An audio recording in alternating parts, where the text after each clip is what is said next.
And hello, everybody, and welcome to Lakeview High School in San Angelo, Texas, as the Maidens will host the Bobcats of Levelland here on Concho Sports Network, live as always. Hello, everybody, once again. My name is Chad Miller, and I'm joined by Rob Ray, who we will be your guide through tonight's action. Not only just the girls' game, but also the boys' game taking place after this competition. And as always, you are watching San Angelo Lake View basketball on Concho Sports Network, which is always presented by First Community Federal Credit Union. Partner, first and foremost, man, how are you doing, and how are you feeling about tonight's matchup? Hey, I'm glad to be on the north side. I'm looking forward to seeing some good basketball tonight. It's finally starting to feel like winter. Oh, yeah. You know, so we're getting in there. We're getting it now. It's time to be inside to see some good hoops. You know, we get this visit from Levelland, and we're going to see two completely different ball games here. Oh, sure. You know, the Maidens of Lakeview, they're playing hard, just haven't had quite the results that they were wanting. They're sitting 7th in district, whereas Coach Bell's got the Bobcats in 3rd place. Right where he wants them. Our second game is going to be, it really is going to depend on which Chiefs team shows up tonight. Very much so. I mean, let's talk about the first game as always. Of course, these two teams have already faced off once beforehand. That was back in December, and of course, those who have been following the Maidens all season long, that just result, as a lot of them have this season, did not go their way. In fact, it was by a pretty wide margin. So what do you think needs to happen tonight for the Maidens in order just not even just make this game closer, but also just make sure they kind of come out on the right foot this time as compared to last time? Well, I tell you, don't underestimate that travel. Yeah. You know, it's tough for a team in the middle of the week to come up 3 hours and have to really really mess up your entire day, and don't underestimate that. I think that the Bobcats, their record on the road is under 500. So I think that if they can, if the Maidens can just keep it close, get some turnovers, and put just a little bit of doubt in the head of the Levelland team, I think that they'll have a chance. Very much so. And of course, as we know, even though it's not been the best season as a whole, they have been able to string together some good matchups. You know, only losing in a 7-point way to Abilene High, so some pretty big competition in terms of school size. Yeah. So obviously, this team has ability. They have the capabilities in order to fight and keep these going, keep the score closer, and make these better. But right now, with the national anthem about to be played, so we're going to step aside. You are watching San Angelo Lakeview Maiden basketball on Concho Sports Network, presented by First Community Federal Credit Union. First Community Federal Credit Union's Platinum Visa is a giant of a credit card. With great low rates, no annual fee, no balance transfer fee, and even a rewards option, First Community's Platinum Visa is the card for you. With security as a high priority, you can lock your card in case it's lost, stolen, or just to limit its use. So be smart, bank smart with First Community Federal Credit Union's Platinum Visa. Pain is never planned, and recovery time is never convenient. But the last thing you want to do is wait for answers. At Angelo MRI, you are more than a number. We can get you results within 24 hours at a price you can afford. So when you need to get back into the game fast, tell your doctor you want to go to Angelo MRI. We hope you don't need us this season. But in case you do, remember, it's your health, your choice, your MRI. At Schertz Landscape, we care about the quality of trees that you put in your landscape. Therefore, we grow our trees here locally in the Concho Valley. As a certified arborist, I not only care about the quality of your tree being planted, but I am also qualified as a tree risk assessor. I can evaluate the health of an older tree or the risk that it may have to you and your property. Come see us at Schertz Landscape, where we care about the quality of your trees.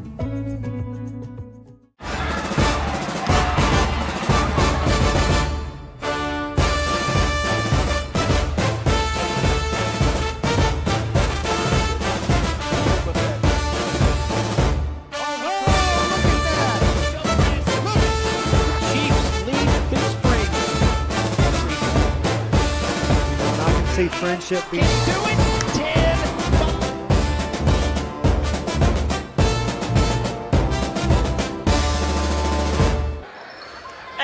welcome back to Lakeview Maiden basketball here on Concho Sports Network, presented by First Community Federal Credit Union.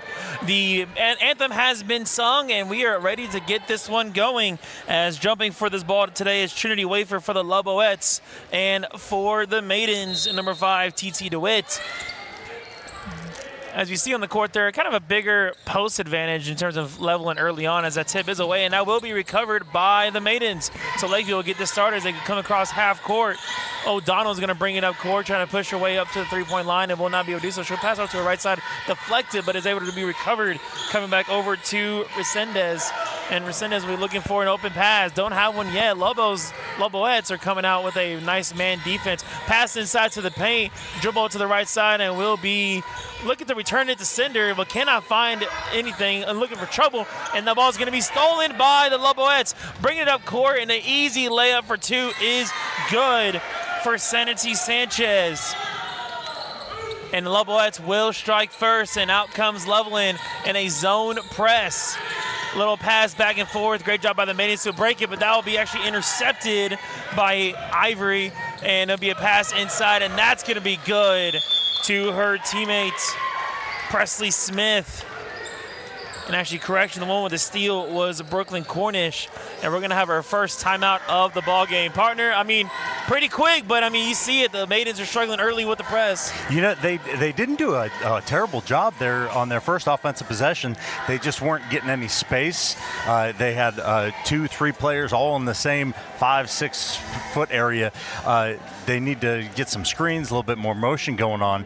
But really, that press is going to be key for them to figure out how to break that. Yeah, and the press has always been one of the really toughest things, because you got to be able to trust your athletes, not only just their athleticism, but just also their mentality, and be able to trust their decision making. And whenever you have a young team, in terms of like the Maidens, even though they do offer a lot of seniors, they do their other half of their team is some lower classmen. So you got to be able to trust that they can show off with the mentality of just simply breaking the press. As you see here, it's already shown on your screen, a 1-2-2 with, of course, the lead girl up front, 2 in each level from there on out. So the Maidens are going to have their work cut out for them here, as the pass will be inbounded to Ivory and pass over to Maxwell.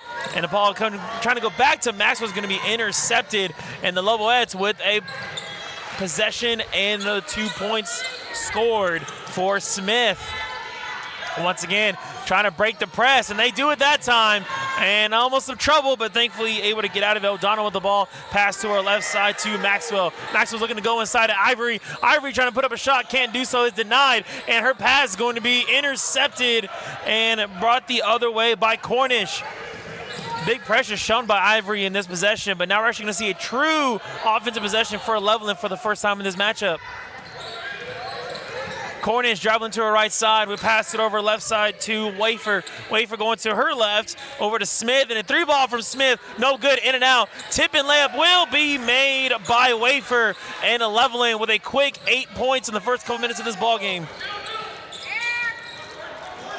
Excellent passing by the Maidens, just trying to break this press. Instead of trying to dribble through it, they're going to pass through, and they're successful this time around as the ball comes out to Resendez, and she's going to look for a pass. She goes to her left to O'Donnell, and O'Donnell, some pressure in her face with a quick dribble, is going to pick it right back up. Looking for a pass, looking for a cutter, has nobody, instead goes inside, and we're going to see an early travel before the first shot attempt by Lakeview. Anissa Maxwell caught traveling, and we're going to see the first subs of the game for the Maidens. Checking in number 15, Maya Ibarra, and number 1, Ariana Maxwell. Right now, Lakeview just needs to take a deep breath. Yeah. And get settled in this defense, and there we go. There we go. Break towards the Maidens. That pass is going to be wide and go out of bounds. So the first turnover of the game for Levelland. And now we're going to see the Maidens look to inbound this, as Maxwell will go across the court and will find Resendez. And she's going to dribble across the half-court line and pass it over inside to O'Donnell. O'Donnell going to the right side, 3-point for Maxwell. No good, far left side. And it will be rebounded by the Maidens. So a second chance opportunity here. Pass to her right side, dribbling inbound, 2-point shot up, and that's no good. DeWitt trying to get a shot off, and unfortunately cannot get the rebound before it goes out of bounds to the right of the Fear the Spear sign. So will be Loboettes basketball. Tell you what, since that substitution, though, different energy on offense. They're attacking the basket. Very much so, and you see him just trying to think through it. But, of course, when it comes to facing a press, you only have so much time to think, as Cornwell is going to be able to bring it to our left side. And a great job by the Maidens with a bit of a zone here, and that's actually what Lakeview is in. A bit of a 3-2 zone, trying to force pack the paint as best they can. And as the pass is going to go wide out to the top, and then quick right back to sender. And the excellent job by the Maidens here, just slowing it down, make Levelland have to make decisions. An excellent job here going into the paint here. And the pass is going to be wide a little bit, but it will be recovered. And a potential three-ball opportunity is denied. But here's one, and that's no good off the back of the rim, courtesy of Smith. And now we see the Maidens in trouble and cannot get the ball. It was last touched, though, by a Loboette. And it will be Maiden basketball. As we see Levelland make their first sub of the game, Brooklyn Escobar checks in, the junior, as the Maidens will look to inbound this one, and they are successful. Maxwell gets it out, and now we get to the top of the key as a little bit of a physicality there, but is not going to be called this time. Resendez going inside, and her pass is intercepted by Wafer. Up the court goes Cornish, and she'll take it herself into the paint, and that's going to be a foul on the shot that will send Cornish to the free throw line. As a personal foul, as you see here on the Postal Annex instant replay. And yeah, you just see a little physicality on the shot there. TT DeWitt's going to be charged with their first foul of the game.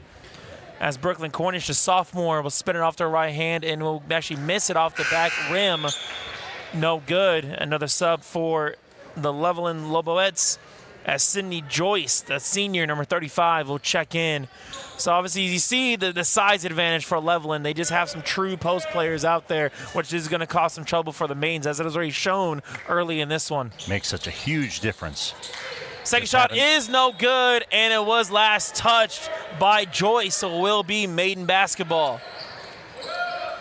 Every rebound is going to be contested if you're Lakeview. Very much so. Pass inbound to O'Donnell quickly, right back out to Maxwell. Back to O'Donnell. O'Donnell's going to be bringing it up court, trying to dribble against this, and we get off to Maxwell. Maxwell, two women in her face. She dribbles around. Excellent job by her. Resendez will go to the right side. 2-point shot up. It is no good at the front of the rim from Ibarra. And here we go. Fast break opportunity for Levelland. 2-point shot up is good. Excellent court vision shown by Brooklyn Cornish. And it's a 10-0 lead for the Loboettes. 3:30 to go here in the first quarter.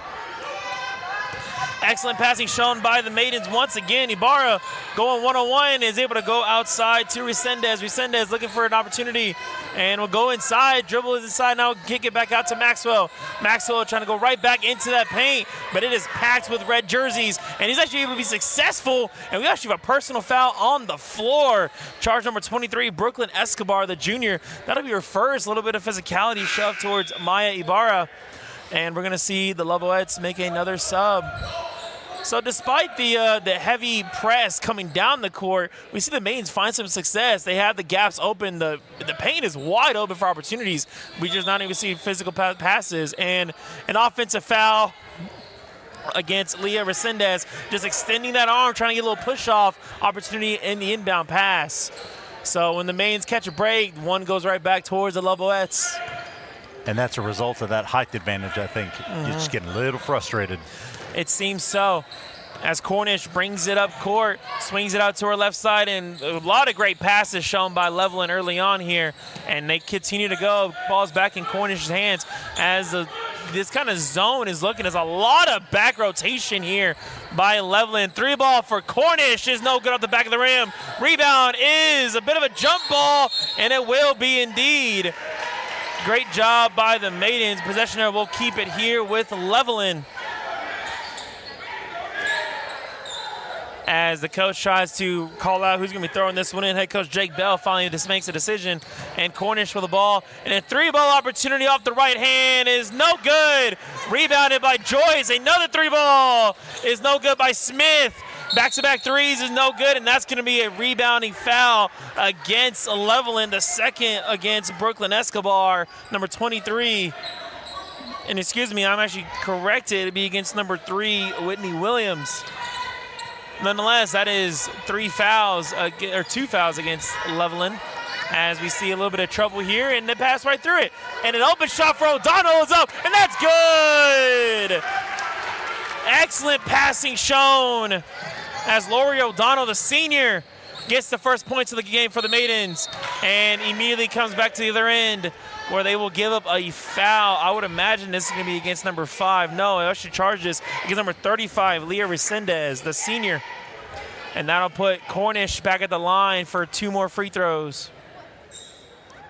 First one off her right hand is no good off the back of the rim. A little frustration shown.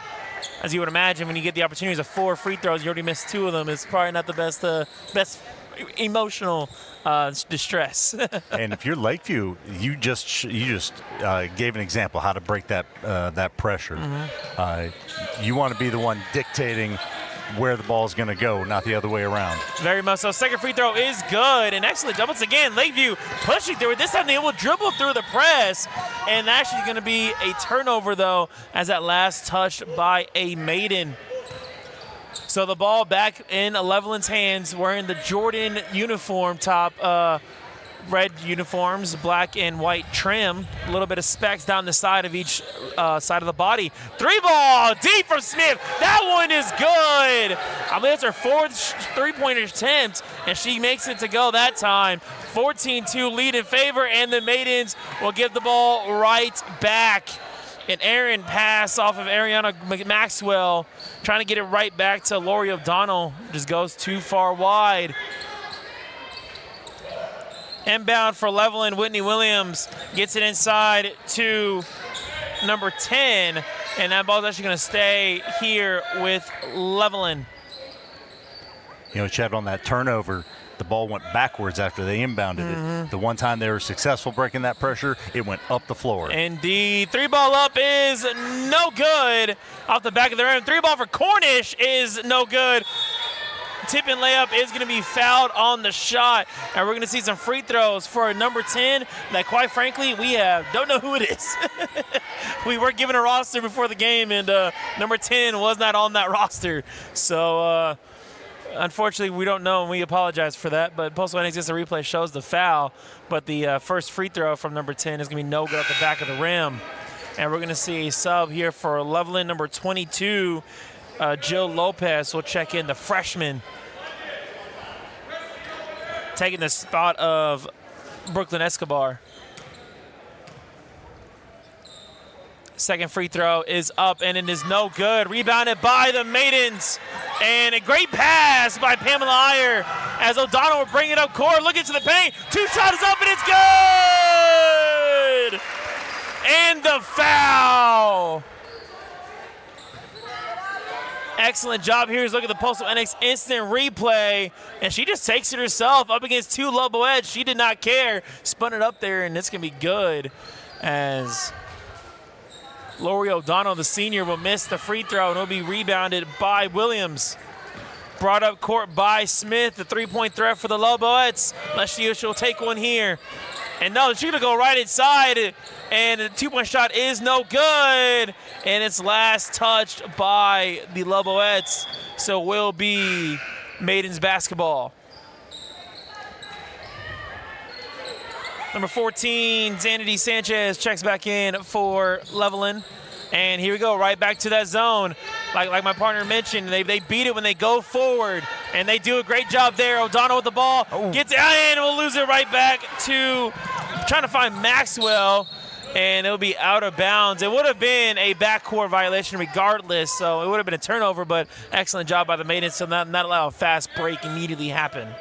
They're looking to, they're stopping their attack once they get over the half-court line, and they're giving the Loboettes an opportunity to gather themselves and get back into their defense. Excellent jump set by Brooklyn Cornish, allows for another 2 points for the Loboettes as O'Donnell will bring it up court, pass it over to Maxwell, and Maxwell said, here you go, coach. Actually, no, it'll be knocked out of bounds by a Loboette who knocked it towards their coach, but it will be Maidens basketball. 40.9 seconds to go here in the opening quarter. 16-4 ball game in favor of Levelland.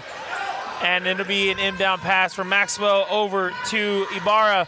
Ibarra trying to get it inside to DeWitt, and it'll be no good there.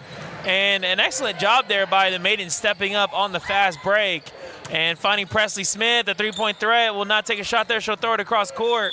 And that's going to be an offensive foul. Whitney Williams picks up her second,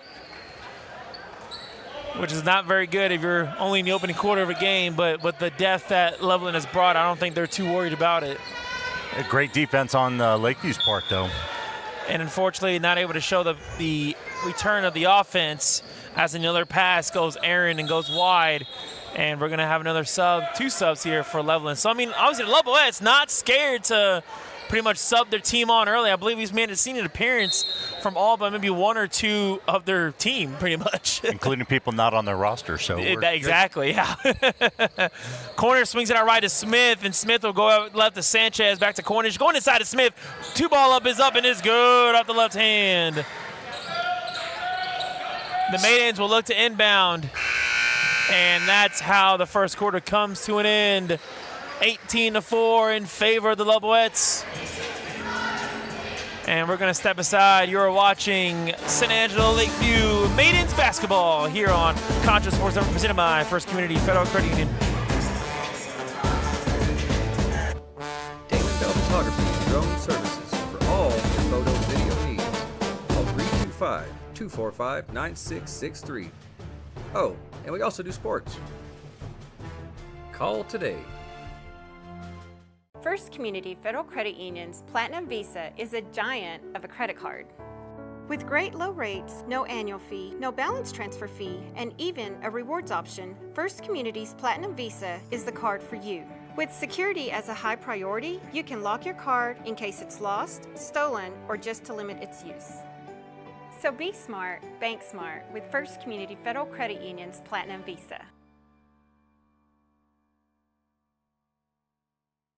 Pain is never planned, and recovery time is never convenient. But the last thing you want to do is wait for answers. At Angelo MRI, you are more than a number. Welcome back to Maidens basketball here on Concho Sports Network, presented by First Community Federal Credit Union. The Levelland Leboettes have an 18-4 lead over the Maidens after the 1 quarter of play, with O'Donnell bringing the ball up to the three-point line. And actually great pass inside, and a two-ball up is going to be up and no good. Rebounded by Smith, who has 11 points, as my partner told me during the break. Smith will bring it up court. Will she chuck it on a three? No, she won't. She'll play assist this time. Inside is good for number 13, Trinity Wafer. O'Donnell will inbound this ball over to Ibarra, and a great job to spin this one around. As we mentioned, Levelland has a pretty solid press, but the Maidens have been able to break it a few times, going forward, passing through it rather than dribbling through it. Two balls up and good for Ariana Maxwell, as Cornish will bring the ball up the court, going inside and try to be a little slick there to get it to Wafer. It'd be no good. It'd be turnover. And the ladies got to be careful here as they get this ball out. And it's immediately turned the ball back over. Two ball from Cornish, and she's going to be fouled on the shot by Ariana Maxwell. At least that's who I would assume it'll be. Yes, indeed, it will be. While Cornish will take more free throws. Hey, fans, we're going to tell you why. You should check out First Community, the #1 local auto lender with great rates on new, used, or refinance autos and a variety of payment options that'll help make your payment fit your budget. So be smart, bank smart. Apply online at onecfcu.org. Give them a call at 325-653-1465. Rates and terms based on approved credit. First free throw, I believe, was made, as the second one is up, and it is good. So Cornish, as that's your Tiffany Realtors free throws. Of course, Cornish has been at the free throw line a lot. I believe that was our 6th free throw of the game. So, and wild passing here by the Maidens. And they got the ball up court. O'Donnell, two ball up, and that's no good off the rim. And she'll get her own rebound. O'Donnell gives it back to Maxwell. Maxwell in the corner with pressure and smart awareness by the senior, knocking it off the Levelland foot. And he'll keep the ball here. 6:38 to go here in the first half. 22-6 lead in favor of Levelland. Maxwell inbound this pass. She's looking for O'Donnell, and her pass is intercepted. And it'll go up the court. Another fast break opportunity for the Leboettes. Back to Cornish. Cornish out wide. Sanchez, three ball up is no good. Rebounded by the Maidens. TT DeWitt. Gets it over to Ayer, who will get it back to O'Donnell, and O'Donnell going across court, trying to find more teammates. And a little slow dribble and almost back court, but smart by her to keep her feet in. Pass that to Maxwell, who get it to Ayer. Pass up is no good.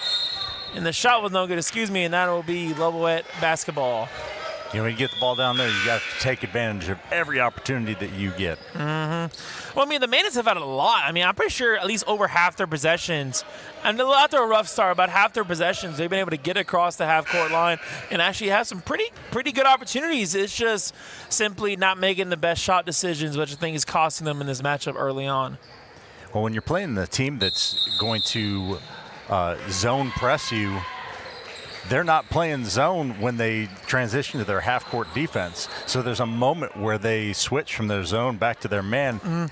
When they've had their really good looks, it's been when they've been transitioning, when the Loboettes have been transitioning. Right. And we actually see, Lakeview has actually opted to go into a zone themselves, and that ball is going to go wide, and that will be staying here with Levelland. So, we see a bit of a 3-2, kind of a match scheme type of situation here from Lakeview, of course, trying to force Levelland to make smart decisions. Cornish ball inside, 2-shot from her is no good. Rebounded by the Maidens.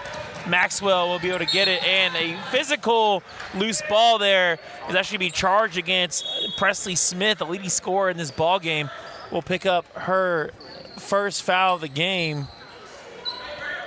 And actually, correction, they're going to charge it against actually, no. I believe I was right there.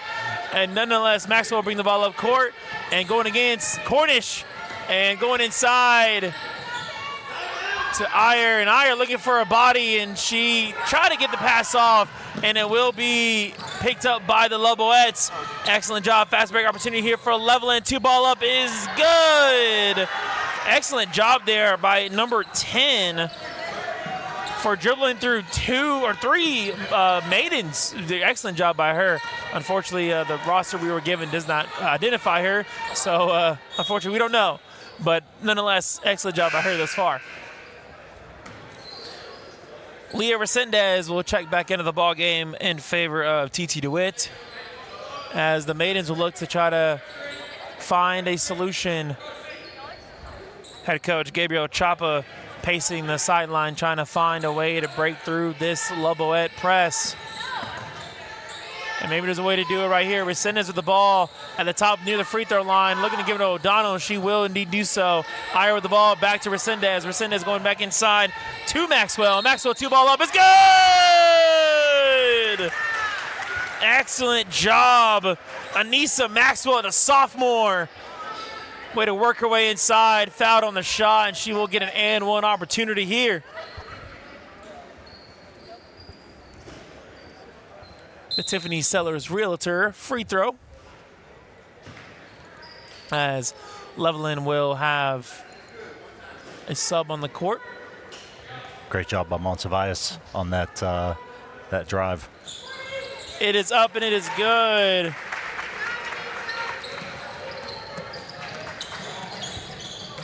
As Monsiváis with the free throw, and I apologize, I've been calling her Maxwell for most of the game, assuming they're sisters, and obviously I was mistaken. My apologies. As we're going to see a foul, I believe that was on the floor prior to the shot, so it will remain Levelland basketball. Springing outside of Cornish, a 3-ball opportunity, and she will deny it, and that should go inside, and that's good. Brooklyn Escobar. Monsiváis bringing it up court, gets it to O'Donnell, and going back inside. And Resendez, little trouble there, but we're all good. The Maidens trying to get the ball inside, and actually able to do so a little bit. Ayer with the ball. O'Donnell back to Ayer, and there's a ball on the floor. O'Donnell. So we're approaching 4:08 to go in the first half. Going out wide left. And bad pass, and it'll be intercepted and picked up by the Loboettes.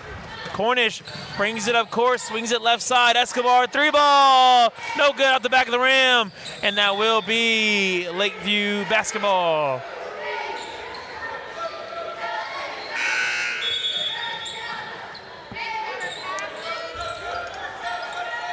Lakeview really needs to look at their spacing once they get across half court. I agree. They're just so close to one another. Very few good things happen when you have spacing like that. Very much so, as we see more subs check in for both sides. 3:50 to go here in the first half. O'Donnell looking to get the ball inside, and she's able to do so as, a little bit of a travel. Yeah, they'll call her on it. Annalise Munoz caught traveling, and that's going to be another turnover. What Lakeview needs to understand is that press, they want you to go to the sideline. As number 10 dribbles right in herself, and it's no good. Gets the ball back and tries to put up another shot. And this time I believe it was blocked by a Maiden, so it will stay here with Levelland.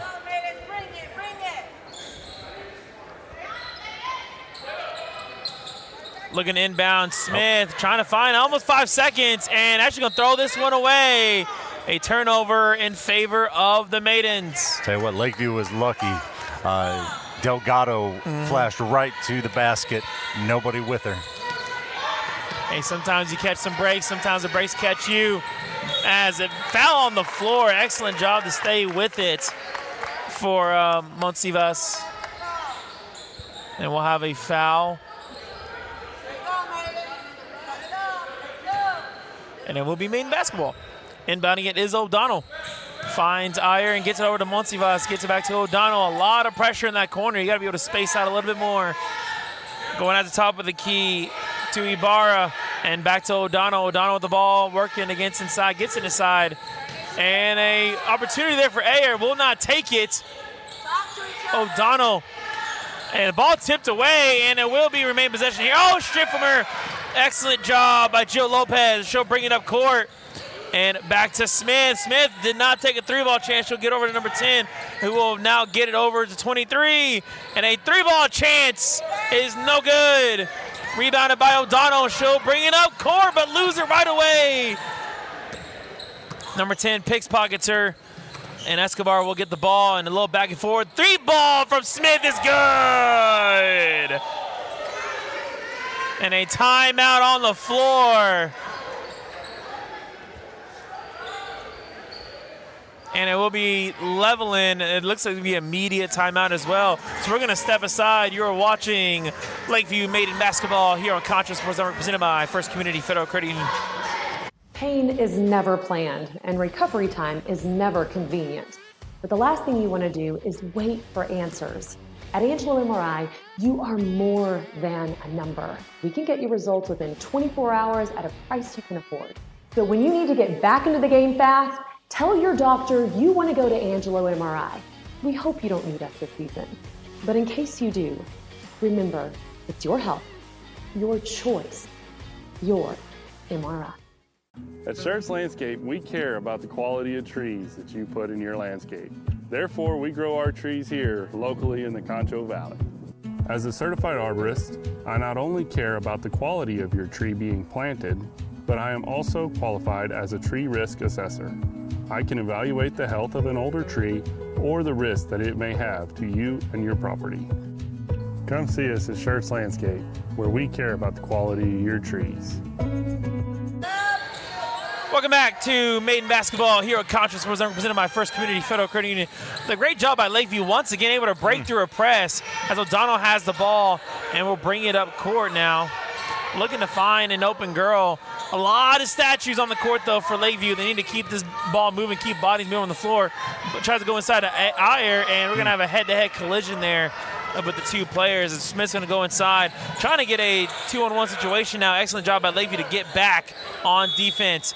And we have a foul on the floor, as I would assume this will be against 35, Leah Resendez. And I think my hypothesis is correct. That is her third for the game. Well, and that's why we see Chloe Villarreal check in for the Maidens. Been inside. Excellent job by Villarreal, deflecting that ball away and getting the turnover in favor of the Maidens. And yeah, we will have a foul on the floor there. Smith picking up another foul, where she will foul Monsivas, trying to dribble up court. And Smith, I believe, is now No, she will not. Now, Escobar will take a seat as TT DeWitt will also come on and sub in favor of Pamela Iyer. That's 14 fouls for Levelland, so they'll be shooting here on the next one. As O'Donnell going inside, 2-ball up is no good, wide left. And that will be a dead ball rebound for the Loboettes. 1:53 to go here in the first half. As Levelland will bring the ball up court, going across the south end of Texas. Swinging out to the left side. Looking for a shot, gets O'Donnell, now gets to the Smith. Smith gets out to her right side to number 10, and that shot is good. Great ball movement. Presley Smith setting up her teammates, the leading scorer in this contest, but she's not afraid to dish it out herself. As Villarreal having trouble up court, and will be able to get it back to Montivas. Montivas going to her left side, working with her right hand now, working against Smith, going inside to DeWitt, be deflected right back to her. O'Donnell going inside, and 2-ball up, no good, rebounded by the Loboettes. And here comes Smith. Smith up against Villarreal, dribbles through her, now against TT DeWitt. Back at the top of the key. Number 10 swinging out wide right to Escobar, and that shot will be no good. And it will be rebounded by the Maidens. Excellent job. Love the physicality shown by Lakeview in this one. Another foul, though, on the floor will be against number 25, Destiny Jones, the senior. Yeah, Nisa Monsivais really getting, sticking her nose in there and trying to get that rebound. Very much so. And as you mentioned, we are now in the bonus for Lakeview, so they will start seeing some free throws from here on out. 52.7 to go here in the first half.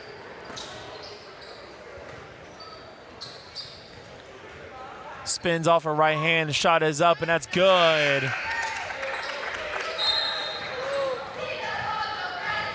As we see Ivy Ivory check in for Annalise Munoz.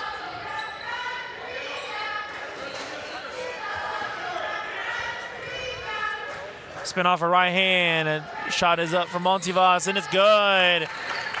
The Maidens with 11 now, trailing by 21. As Cornish brings it inside and actually lost the ball, and we will have a foul. Villarreal just a little to her possession. And quick to inbound this ball is Levelland, 44 seconds and counting. Going inside to Sanchez, back to Smith. Great ball movement, and it is good for Destiny Jones. Now can the Maidens match? Great ball movement on their own part as well. And this ball is going to be white basketball. So the Maidens will inbound. Villarreal with immediate double team as soon as she got in onto the across the half court line. Ivory having trouble, and she will be charged with the travel. 22.2 to go here in the first half.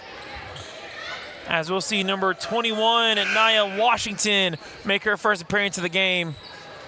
Subbing in favor of Xanady Sanchez. Inbound will go to Cornish, and I would assume Levelland will try to drain this clock as much as possible, be the last possession.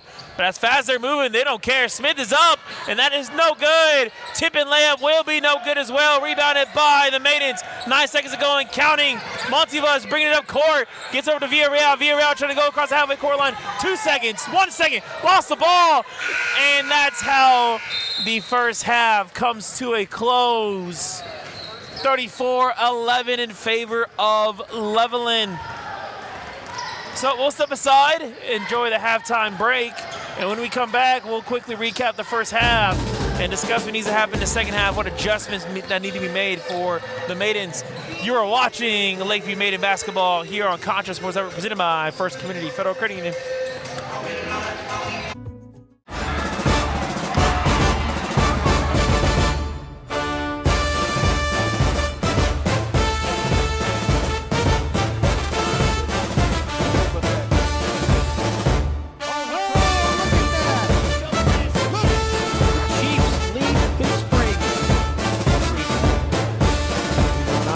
Friendship being Into it, 10.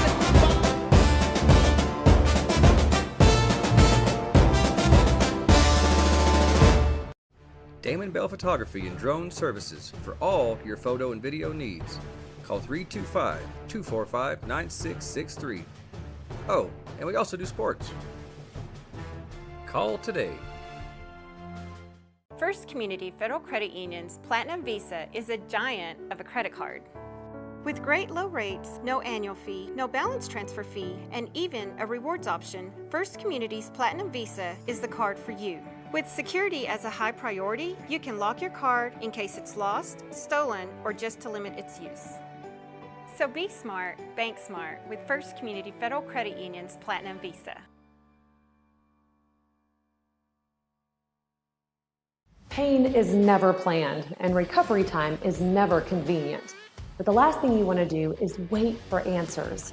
At Angelo MRI, you are more than a number. We can get you results within 24 hours at a price you can afford. So when you need to get back into the game fast, tell your doctor you want to go to Angelo MRI. We hope you don't need us this season. But in case you do, remember, it's your health, your choice, your MRI. At Schertz Landscape, we care about the quality of trees that you put in your landscape. Therefore, we grow our trees here locally in the Concho Valley. As a certified arborist, I not only care about the quality of your tree being planted, but I am also qualified as a tree risk assessor. I can evaluate the health of an older tree or the risk that it may have to you and your property. Come see us at Schertz Landscape, where we care about the quality of your trees.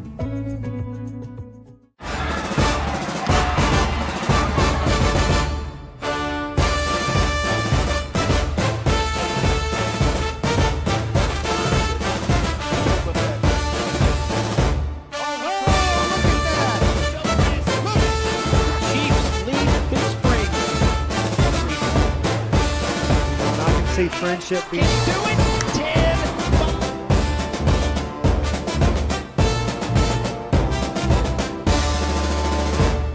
10. Damon Bell Photography and Drone Services for all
basketball here on Concho Sports Network. I hope you're all having a fantastic night this far as we get through this first half here. Chad Miller and Rob Ray here with you this evening, live from Lakeview High School in a matchup which, though it may not be the best on paper, may actually prove some positives for the Maidens of the 34-11 halftime deficits as opposed to their 80-something, the teens matchup the last time they faced off. Absolutely. I mean, what were some of your takeaways from that first half? Well, they proved that they can break that press. That was the first thing. Yeah. Now what they need to do is they need to also make themselves believe they can run offense after they break that press. They really relaxed after they broke the press and really ran into some problems. As Smith with a 3-ball is going to be no good, and it will be a dead ball rebound in favor of Lakeview. If you're head coach Gabriel Chapa for the Maidens, obviously the season that you've had is not obviously what anybody really wanted. Nobody wants to say, oh yeah, we're 2-22. Nobody wants to say that you're down by double-digit points. That the 2-ball is good for Leah Resendez, the senior. What is that halftime talk like whenever you're talking to your teams like, hey, guys, look, I understand. Like, just everything that you've been facing as a 3-ball is going to be no good and rebounded by O'Donnell. What's that conversation like with your team? We're not going to take any possession for granted. Every possession matters, and see what happens. Yeah. I mean, there's no magical 20-point shot here. Right. But, I mean, they just proved you play good defense, go hit a bucket. You know, they improved from the first quarter to the second quarter. Right. They went from scoring 4 to scoring 7. I mean, it's just about improving. Very much so. As you saw, a wild shot on the Maidens home end. Just like you said, not taking advantage of every possession there. As Multivaz actually tried to do so herself. As that shot's gonna be up and no good, but it'd be fouled. Trinity Wafer will find herself at the free throw line as a Maiden ending with the number 5. I'm gonna assume it's gonna be Resendez. That is her 4th. And she is in foul trouble, as you do not want to see when you're starting post players in trouble early. Off the right hand of Wafer, the first free throw is good, and we will see Resendez immediately come off, but not for a post player. The Maidens are opting for a super small lineup as Pamela and Iyer will check in for their post player. So just a lot of guard play here on the floor for Lakeview. Let's see how they're able to overturn this into something better. And actually will be rebounded by Iyer and be passed back to Multivas, and she will bring it up court, trying to break that press. The Maidens had success breaking this press in the first half by passing through it. And they were able to break it dribbling a few times, but it was just a successful passing, finding the gaps in the zone press as we see Ivory with the ball and trying to go inside of DeWitt. She'll change her mind and go back to Multivas. Multivas will go around the court, a little spinnerooski here, and get a great screen by DeWitt and pass inside to O'Donnell, who will shoot up a 3-ball. That's no good at the front of the rim. Rebounded by Cornish. Cornish bringing the ball up court, working against a great ball inside. And we will have a foul on the shot as Pamela Iyer just trying to put a body on a body. And we will see Trinity Wafer go back to the free throw line. But an excellent pass shown there by the sophomore point guard for Levelland. I've been so impressed with just how they move the basketball. Everyone, I mean, even Presley Smith, their leading scorer, has just been passing the ball so well. Yeah, first shot is no good, and we're actually going to see Oriana Maxwell check in for Pamela Iyer. But yeah, I mean, honestly, we see it all around. Just this whole team, just not selfish with the basketball. They were able to pass it with free will. And I mean, there's times where we've heard you just say just great passing because it's been great passing. The second free throw is no good. O'Donnell will get the rebound, and the Maidens will show off some solid passing as Ivory can dribble the ball now, and she will go into her right side, trying to find a space here, dribble through it, and I'm not sure how that's yeah, there it is. I was waiting for the double dribble call, and that time will be called on the second go around as we see Sydney Joyce check in for Levelland, taking over for Trinity Wafer. Something else I really appreciate about Levelland, their bigs run the floor. Right. I mean, Trinity Wafer, perfect example.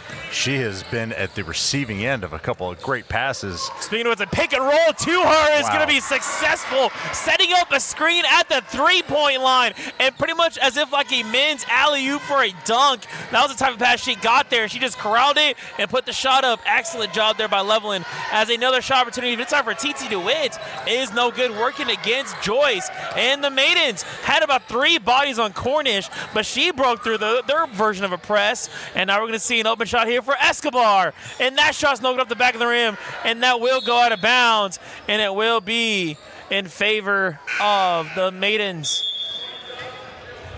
Again, just great passing.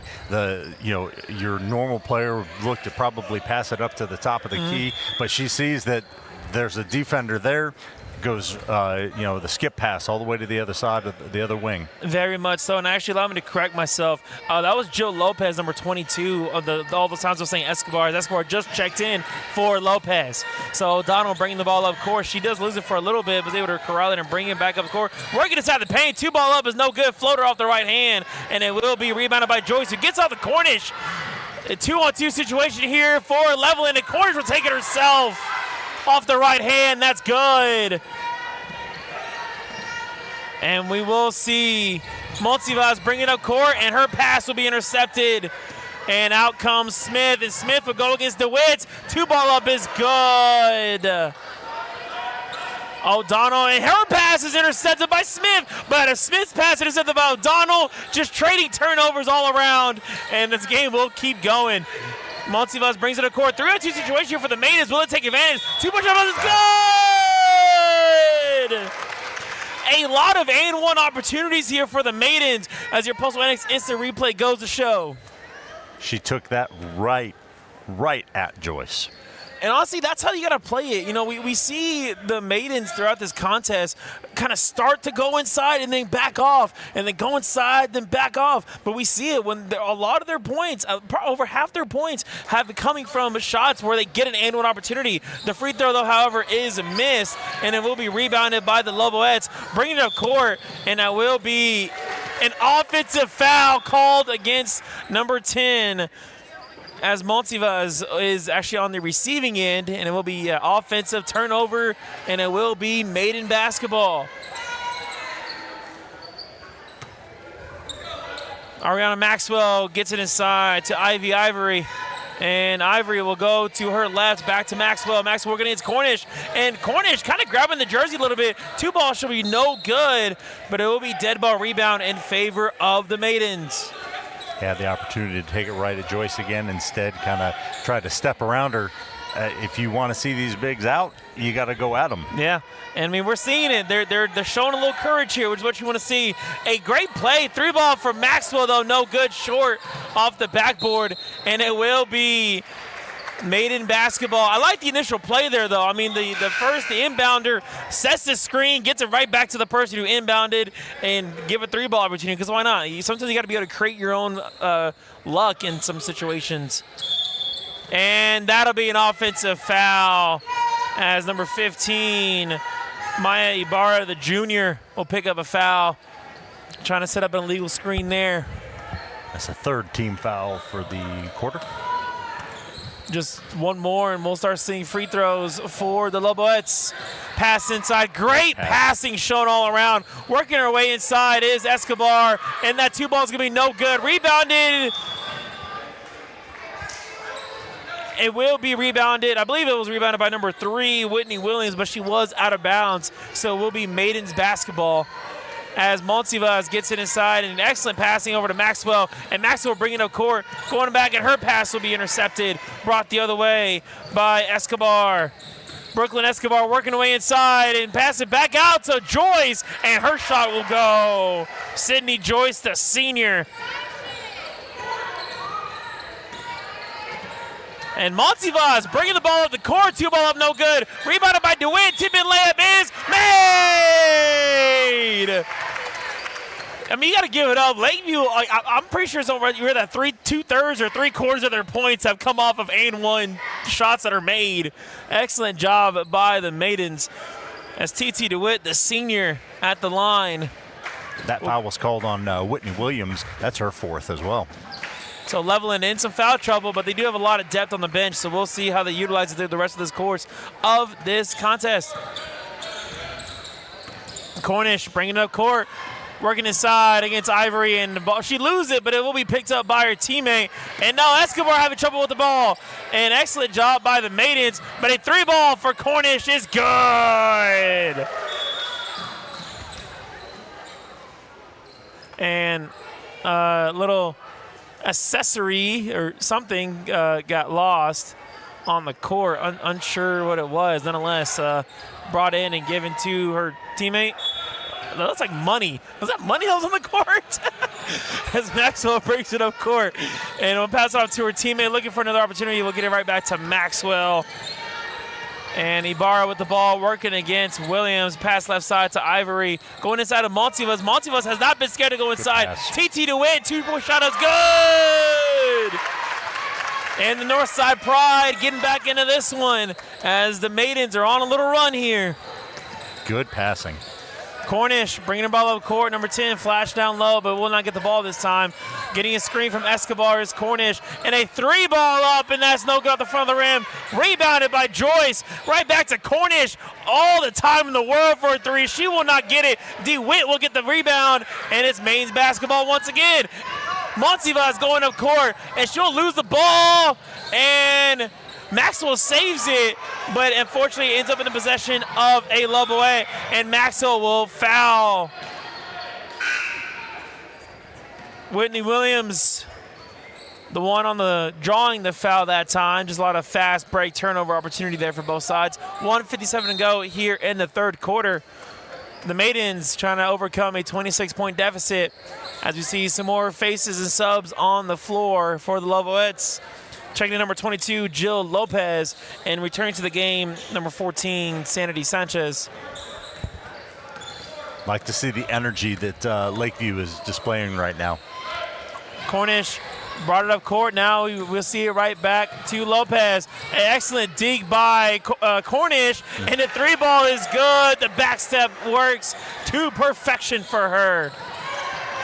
Maxwell brings it up court, able to break a press that time, as Villarreal was coming to get the ball, and we have a timeout for the Maidens.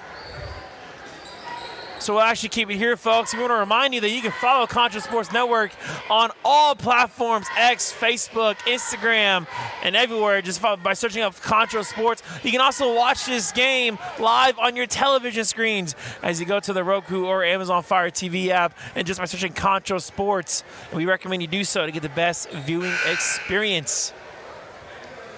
So the 30-second timeout has come to a close. You saw it quickly be called by Gabriel Chapa, the head coach of the Maidens, as you saw some heavy pressure coming along, and just an excellent job. Probably smartly called timeout for the Maidens, just to regroup, catch a breather, and get back out on the floor. Yeah, well, it was a numbers game there. She was getting trapped on the sideline, and then one of her teammates came to help her, but the defender came too, and all of a sudden you had 3 defenders on her. Not so good. Maxwell passed back and forth to Villarreal. She'll work her way inside, trying to get away to the paint. Over to Villarreal. 2-ball up is no good, and it will be a foul on the rebound opportunity. DeWitt will be charged with it. That's going to be 5 for the quarter. And that was going over the back of Cornish. So, yeah, now the refs are starting to understand what's going on here. So we will see free throws here in favor of Cornish, who I believe is about to attempt her 8th free throws, or 7th and 8th free throw of the game. Had 6 in the first quarter and hasn't seen the free throw line much since. But, of course, a lot of other teammates have instead. Cornish shot is up, and that's good. The Tiffany Sellers Realtor free throw. She already has 9 in the second half. There you go. Had only 5 in the first half. The shot is up, and that one will go. Now it's 15 for the game. Very much so. Maxwell with the ball. Excellent pass to DeWitt.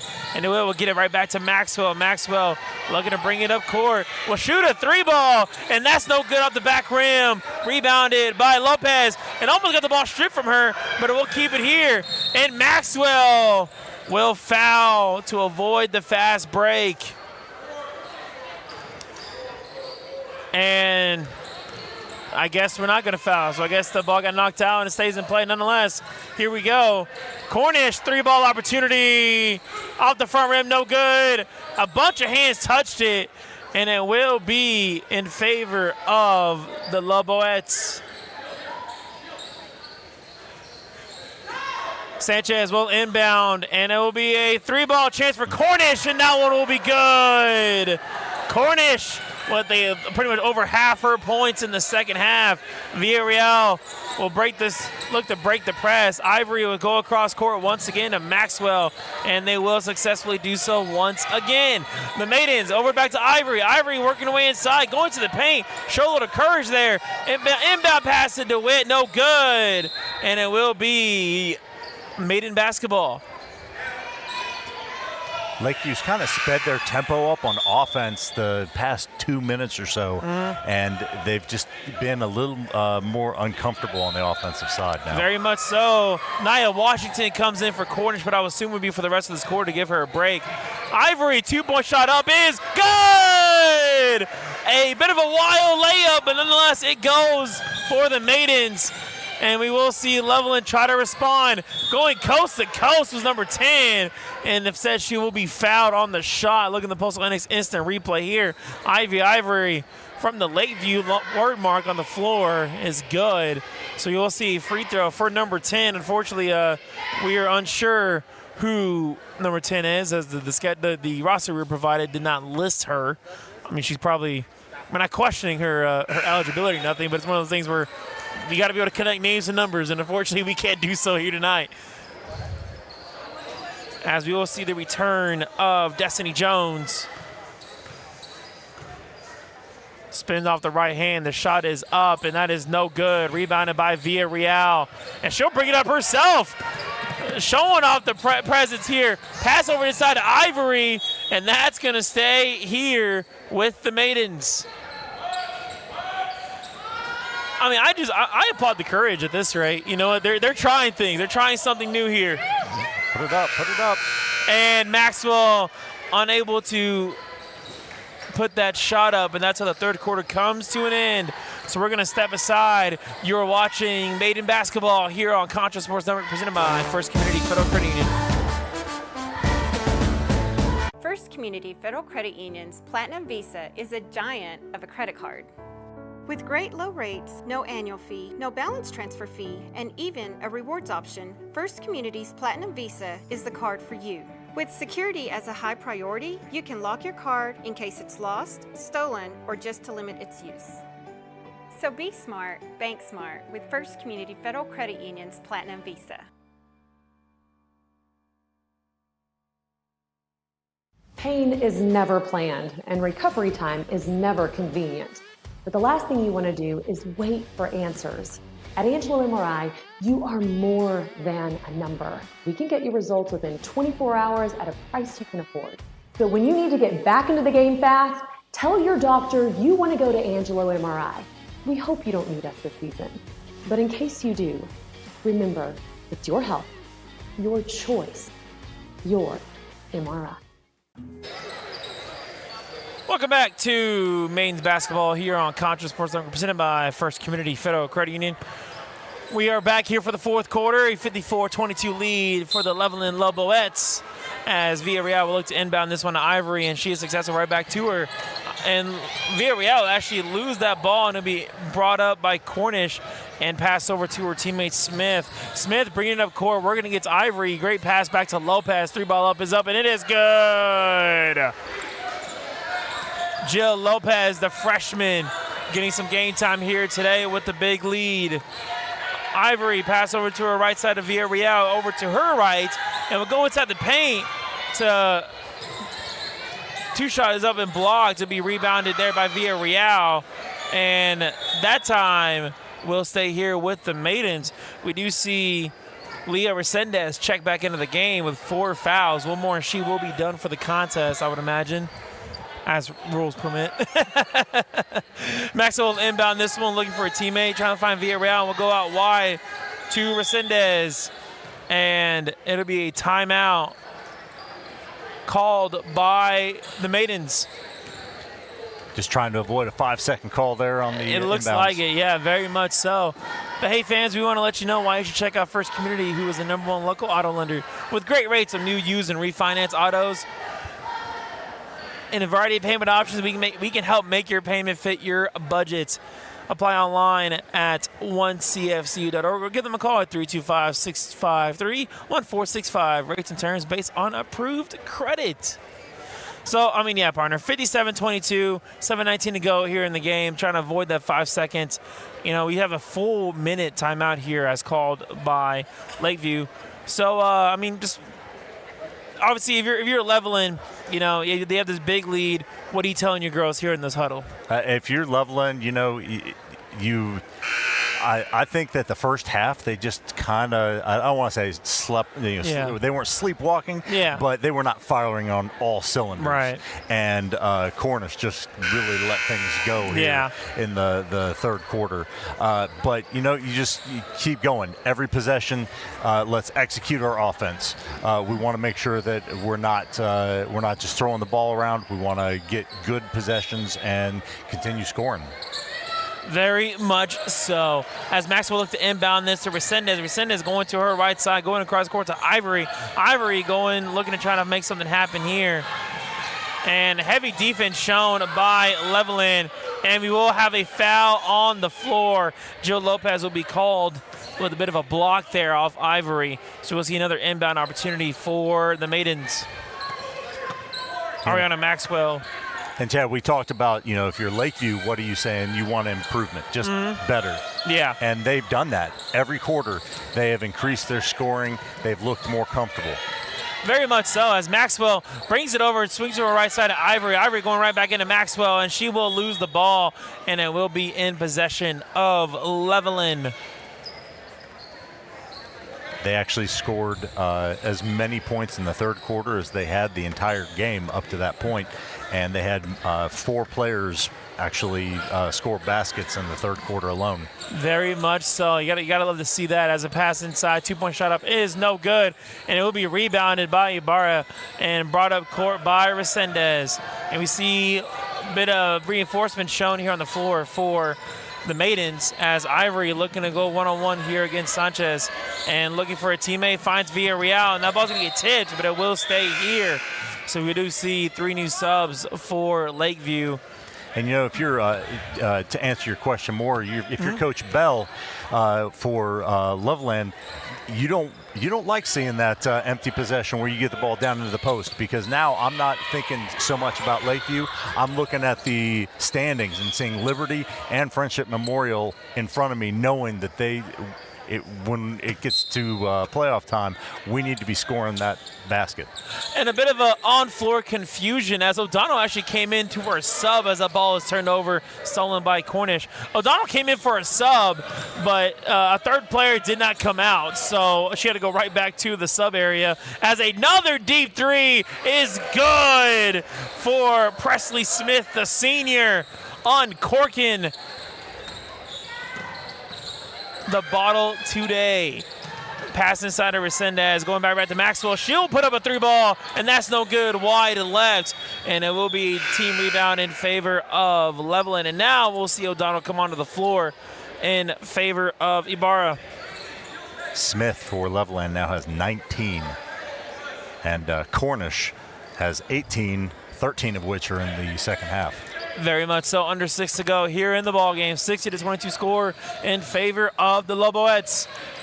Another 3-ball. I mean, my goodness, we're at Steph Curry range, ladies and gentlemen, and that one will be no good. Rebounded by Lopez over to Escobar. Escobar looking to go back the other way to Cornish. Cornish working away inside and has an opportunity. We'll go right back outside to Sanchez, and we'll get it right over to Smith. And, no, excuse me, that was not Smith. That was, in fact, that was actually a little hurt, a bit of a player there. Brooklyn Escobar, and she will come off. Really not favoring that leg there, really holding on to her ankle. So we will see the return of Whitney Williams, who also has 4 fouls in the contest. So up the court comes Briley Peavy, the freshman, and a 3-ball for Maxwell is good. So a lot of showing of life here for the Maidens, as Cornish will bring it up court. And swing it out to Smith. Smith over to her right to Lopez. Lopez, 3-ball up for herself. And that's no good off the backboard. Rebounded by Resendez. And she'll get it out to O'Donnell. And up the floor she comes. Working away, it gets Williams, gets over to Maxwell. Maxwell tries to set up the play. Goes inside to O'Donnell. And unfortunately lost by Pamela Iyer. Just did not see the pass come her direction. So she is the last to touch it, and that will be in favor of Levelland. That last three by Maxwell made possible by just a little too much aggression on the side of Levelland, trying to go for a steal. Cornish swings it out to Smith. Will she pull the trigger? Not this time. She's going to go out to her right side to Sanchez. She'll give it over to number 10, and now back to Cornish. Cornish back to Sanchez, right back to Cornish. Going inside, what a move, and up and in it goes. And Cornish becomes the team leader in scoring, I believe. That's her 20th point of the ball game.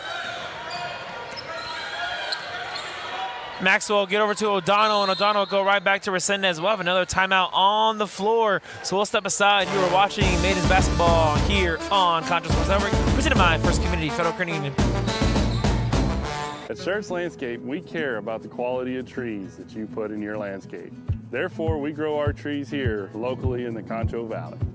As a certified arborist, I not only care about the quality of your tree being planted, but I am also qualified as a tree risk assessor.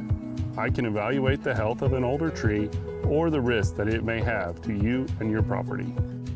Come see us at Schertz Landscape, where we care about the quality of your trees.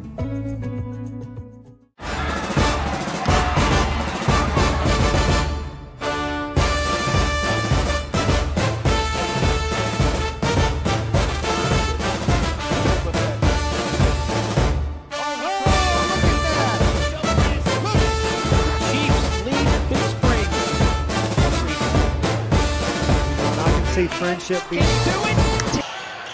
Welcome back to Maiden basketball here on Concho Sports Network. Maxwell with the ball here after inbounding it herself, and she'll bring it up, trying to find O'Donnell. She'll change her mind and go to Resendez. Resendez spinning around, working against Sanchez, and right back to Maxwell. Maxwell looking to get the clock up going. 4 minutes on the game clock remaining. Resendez, 2-ball up is no good, missing the net, and will be rebounded by Williams. She'll bring the ball up court.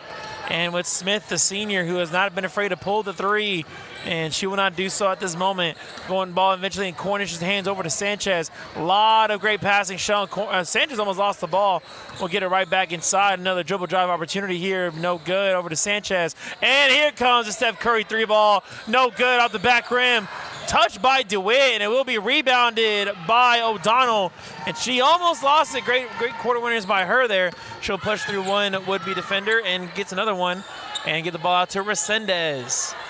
She will give it over to Maxwell, and she lost footing, and shots up and good. Maxwell, I'm not sure if Sanchez lost the footing, got crossed over or what, but she lost her footing, gave an open window to Maxwell, and she took advantage. Swinging out to her left side, going one more time to Smith. Smith going inside to Williams, and Williams will lose the ball, stolen by Resendez. And O'Donnell with the ball, now trying to go up court over to Resendez. Now she can find O'Donnell again, and she does. Numbers indeed. Well, she'll go inside. She'll pull the trigger herself, and that's no good off the left hand. Rebounded by Smith, and Smith will come up court. Going around, trying to look at options, letting the clock drain just a little bit more. 2:30 to go in the ball game. Williams with it. Now she'll go out to her right side. Cornish back to Smith, and now Smith's going to go get a little fake screen there.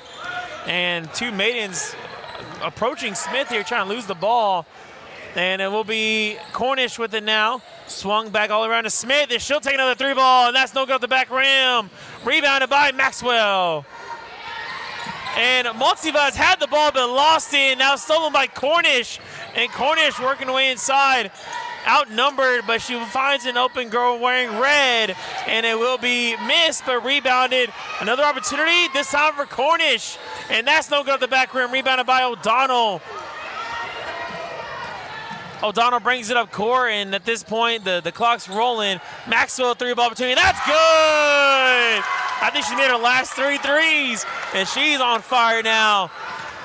A minute and a half to go in the ball game. She's got 9 for the second half. Cornish working her way around. Gets it inside to Sanchez, gets it right back out, and back to Cornish's hands, and she spins up a three, and that's no good. Rebounded by Monsivas, and she will bring it up court. Looking for the McGraw. She'll now lose the ball to Williams. 2-on-1 situation for Levelland. An excellent job, but we'll see an opportunity for Sanchez now. No good. Tip-in rebound is made by number 10. The unidentified number 10, we have no idea who that is, unfortunately, as O'Donnell brings it up court, 59 seconds and counting. Swings it out to Maxwell. Maxwell gets it out to her teammate, who will get it right back out to Monsivas. Going inside, excellent pass inside. O'Donnell with a 2-ball, that's good. 38 seconds and counting. I would envision this would be one of the last possessions of the game, as I do not see a visible shot clock on the floor. Smith with it, get it right back to Cornish. Cornish 2-ball up, and that's no good at the back rim. Rebounded by Resendez. And over to O'Donnell, 21 seconds and counting. Keeping it going. Let's see if the Maidens can get this one back a little bit more points. Over to Monsivas, but she will lose the ball. And I would envision that's how this game will come to a close once the inbound happens. 13.8 seconds to go in this one. And up is Cornish, 10 to go and counting. And Cornish looking to go inside, you would envision. And rebound is stolen. A chance for TT DeWitt, and that's no good. She couldn't get the last shot off. And that's how this game comes to a close. DeWitt a little frustrated, but nonetheless, the game is over with a 64-33 victory in favor of the Loboettes of Levelland.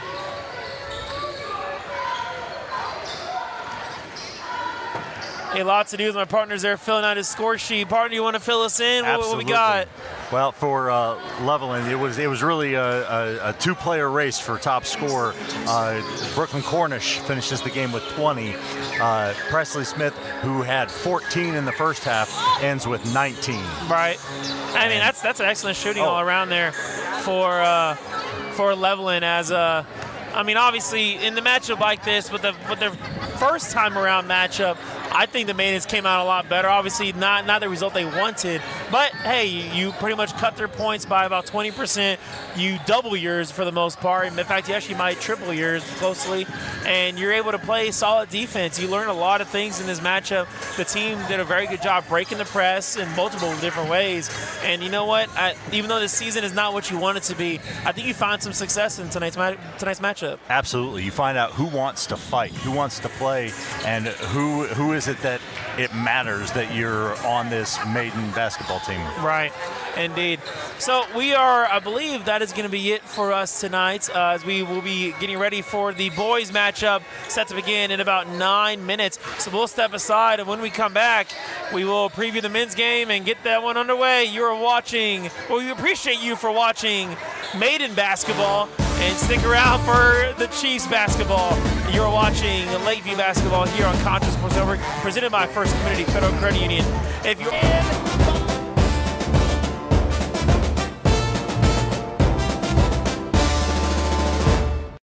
Damon Bell Photography and Drone Services for all your photo and video needs. Call 325-245-9663. Oh, and we also do sports. Call today. First Community Federal Credit Union's Platinum Visa is a giant of a credit card.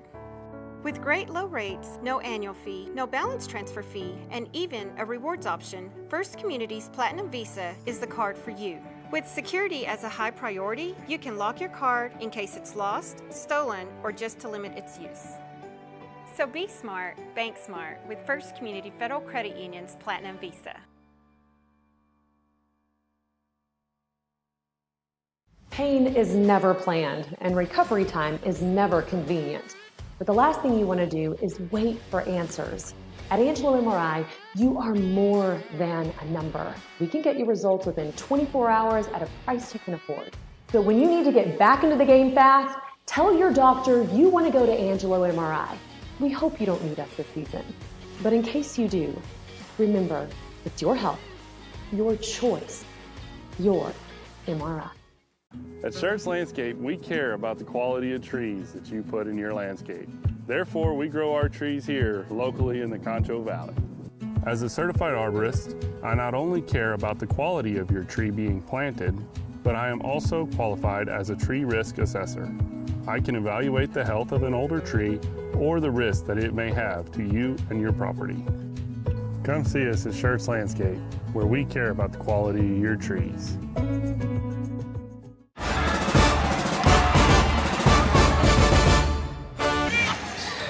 didn't hear it come from her mouth. I heard it come from here.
Network, presented by First Community Federal Credit Union. My name is Chad Miller, and I'm joined by Rob right here tonight. And Rob, I mean, we just got through the women's game. Obviously not the result that the Maidens were looking for, but we are here with the boys, and we have a very good matchup on our hands tonight. Absolutely, we do. These two teams are almost identical. They really are carbon copies of each other. Both sitting at 2-2. Levelland's third in district. Lakeview is fourth in district. But this is exactly where Coach Blisky's been building this Lakeview team up to, is to be competitive when you get into January and February. Very much so. And obviously, you know, we kind of talk about the similarities of this team. I mean, in terms of just overall performance, both teams had very successful starts earlier in the season. And, of course, in district, both have suffered a little bit of stutters. But, nonetheless, they keep rolling. And both teams have had tremendous success as a whole. We kind of look at some of the recent performances for the Chiefs. Last time beating Frenship Memorial in a great, fantastic home matchup, 58-50 here out on the campus of Lakeview, and then going on the road last week to defeat Snyder 70-34, taking care of business after an 0-2 start to the district play. Yeah, a couple of great wins, and really they're doing it with outstanding shooting, and their defense is really starting to come to play with them. Very much so, as the music has been turned down and we await the beginning of the introductions here. As we take a quick look over at Levelland, as we mentioned, they're 16-8 overall, 2-2 in district play. Their recent outings have included matchups with Lubbock Estacado, which they fell 77-56 on the road, but they did also take care of Big Spring, handling business 80-36. One thing that Lakeview has over Levelland is the matchup against Frenship Memorial, as Levelland lost 64-46. So kind of one of those things where they're able to trade in some way, shape, or form, maybe a way to see a little advantage for the Chiefs, as they hope to be able to show that here tonight. Absolutely. For the Chiefs, it's going to come down to their defense. Levelland really has a three-headed monster as far as an offensive attack, between number 10, Graham Gibbs, who's their leading scorer, and then Bentley Sepulveda and Anthony Gonzalez. All three have just been outstanding during the season, and Golightly as well. So really, it's going to come down to the defense and how can they handle those scores. Very much so. As the lineups have been introduced, we look here for the Chiefs as they're now getting introduced. Starting off for the Levelland Lobos, I believe it's a mostly upperclassmen lineup here. Senior number 0, Anthony Gonzalez. Sophomore number 3, Bryson Golightly. Junior number 10, Graham Gibbs. Junior number 13, Ethan Salazar. And freshman number 14, Bentley Sepulveda. As we look over at the Chiefs, they have a lot of familiar faces here. If you watch the Chiefs football team, as some of the starting lineup are all former basketball players here, or excuse me, all former football players from the Chiefs, from a very successful Chiefs football season, including Isaac Torres, a senior, Nick Leva, another senior, Braylon White, number 3, Andrew Young, the freshman extraordinaire on the football team, now doing the good things here for the basketball team, and Chris Alviso, the Chiefs quarterback, and the starting 5 here for the Chiefs here in basketball. We're about to get this one tipped off. We hope you all having a fantastic night thus far, and we're just moments away from an excellent matchup here between the Chiefs and the Lobos. Young and Gonzalez will tip off, and this tip will be won by... And we're going to redo it once again, as I guess both teams touched it once or twice.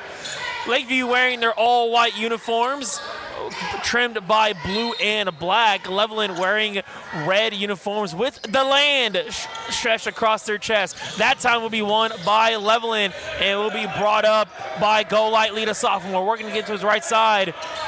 And here it is, the zone from the Chiefs. Very disciplined defense they have to be able to show here, as Golightly is looking for an open area and has it now. Go right back to him. The Lobos trying to find a gap in the zone. Going inside this time, and he will lose it. Stripped away by Isaac Torres. Andrew Young goes flying, and he will miss the dunk. And a cherry picking time for the Lobos, and that shot will go down. Salazar with the 2, and here come the Chiefs going fast. Setting up Andrew Young, and unsuccessful that time. Going out wide, and his pass will be intercepted by Sepulveda. going inside, and that shot is good. So a quick 4-0 lead in favor of the Lobos. Chris Alviso gives it out to Young. And here we go once again, one-on-one opportunity here for the freshman. 2-shot up is up and good! It'll count. And that personal foul will go against Graham Gibbs. That's going to be his first, and that'll send Young to the free throw line. That's exactly what Lakeview needed.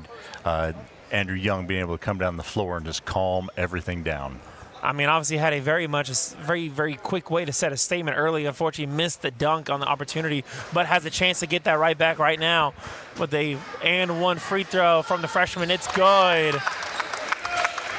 The Northside Pride behind us, and they are back in their Chiefs team. And an offensive foul. This time will go against Bryson Golightly. That's his first. Setting a legal screen or maybe a push-off. Nonetheless, this will be Chiefs basketball. That's quick 2 fouls on Levelland. Looking to be inbounded. Originally it was going to be Alviso. This time will be Torres. A very big senior lineup outside of the obvious freshman Andrew Young. Working inside, Braylon White will get it out to Alviso. Alviso looking to his left, makes a little stutter step. Now he'll throw inside. This time to Torres. 2-point shot up is up and good. Excuse me, that's Nick Leva. The quarterback-receiver duo connects, and the assist there that time. And pass almost goes Aaron, but it'll go right back to Golightly. And the sophomore bringing up court. Here we go. The Chiefs dropping back into that zone. A bit of a 3-2 look. 3 ball is up, and that's good. Graham Gibbs, the junior. And that's how you beat a zone. You got to be able to be successful shooting from behind the arc. And the Lobos have proven just that on their first shot. Young working against his man-to-man defense. 3 ball up this time, and that's no good. A little physical in the shot, but he will not get the foul. Isaac Torres attempting the shot. Salazar brings it up court, working against Alviso. Long pass left side. Another 3-ball opportunity, catching the Chiefs out of rotation. And here we go again. And actually, this time be a travel, a turnover against Anthony Gonzalez. Excellent defensive showing here from the Chiefs early on. And you want to make sure if you're Lakeview, don't get caught up in this back and forth and back and forth. Make every single possession count here. Alviso running point on this play here. Working against Golightly. Swings it out left side to White. White dribble step inside, and he'll be fouled on the floor. Trying to get the shot off, but no, the refs called on the floor, and it's going to be against number 0, Anthony Gonzalez. So it'll be an inbound opportunity here for the Chiefs. 5:34 here to go in the first quarter. Torres looking to inbound this ball. He's looking for a man to get it to, and he finds Andrew Young. Andrew Young working against number 10, and 2 ball up is good. The freshman with the touch gets a little physical with Graham Gibbs. He doesn't care. He'll get the shot in. And now we see a bit of a press here shown by the Chiefs.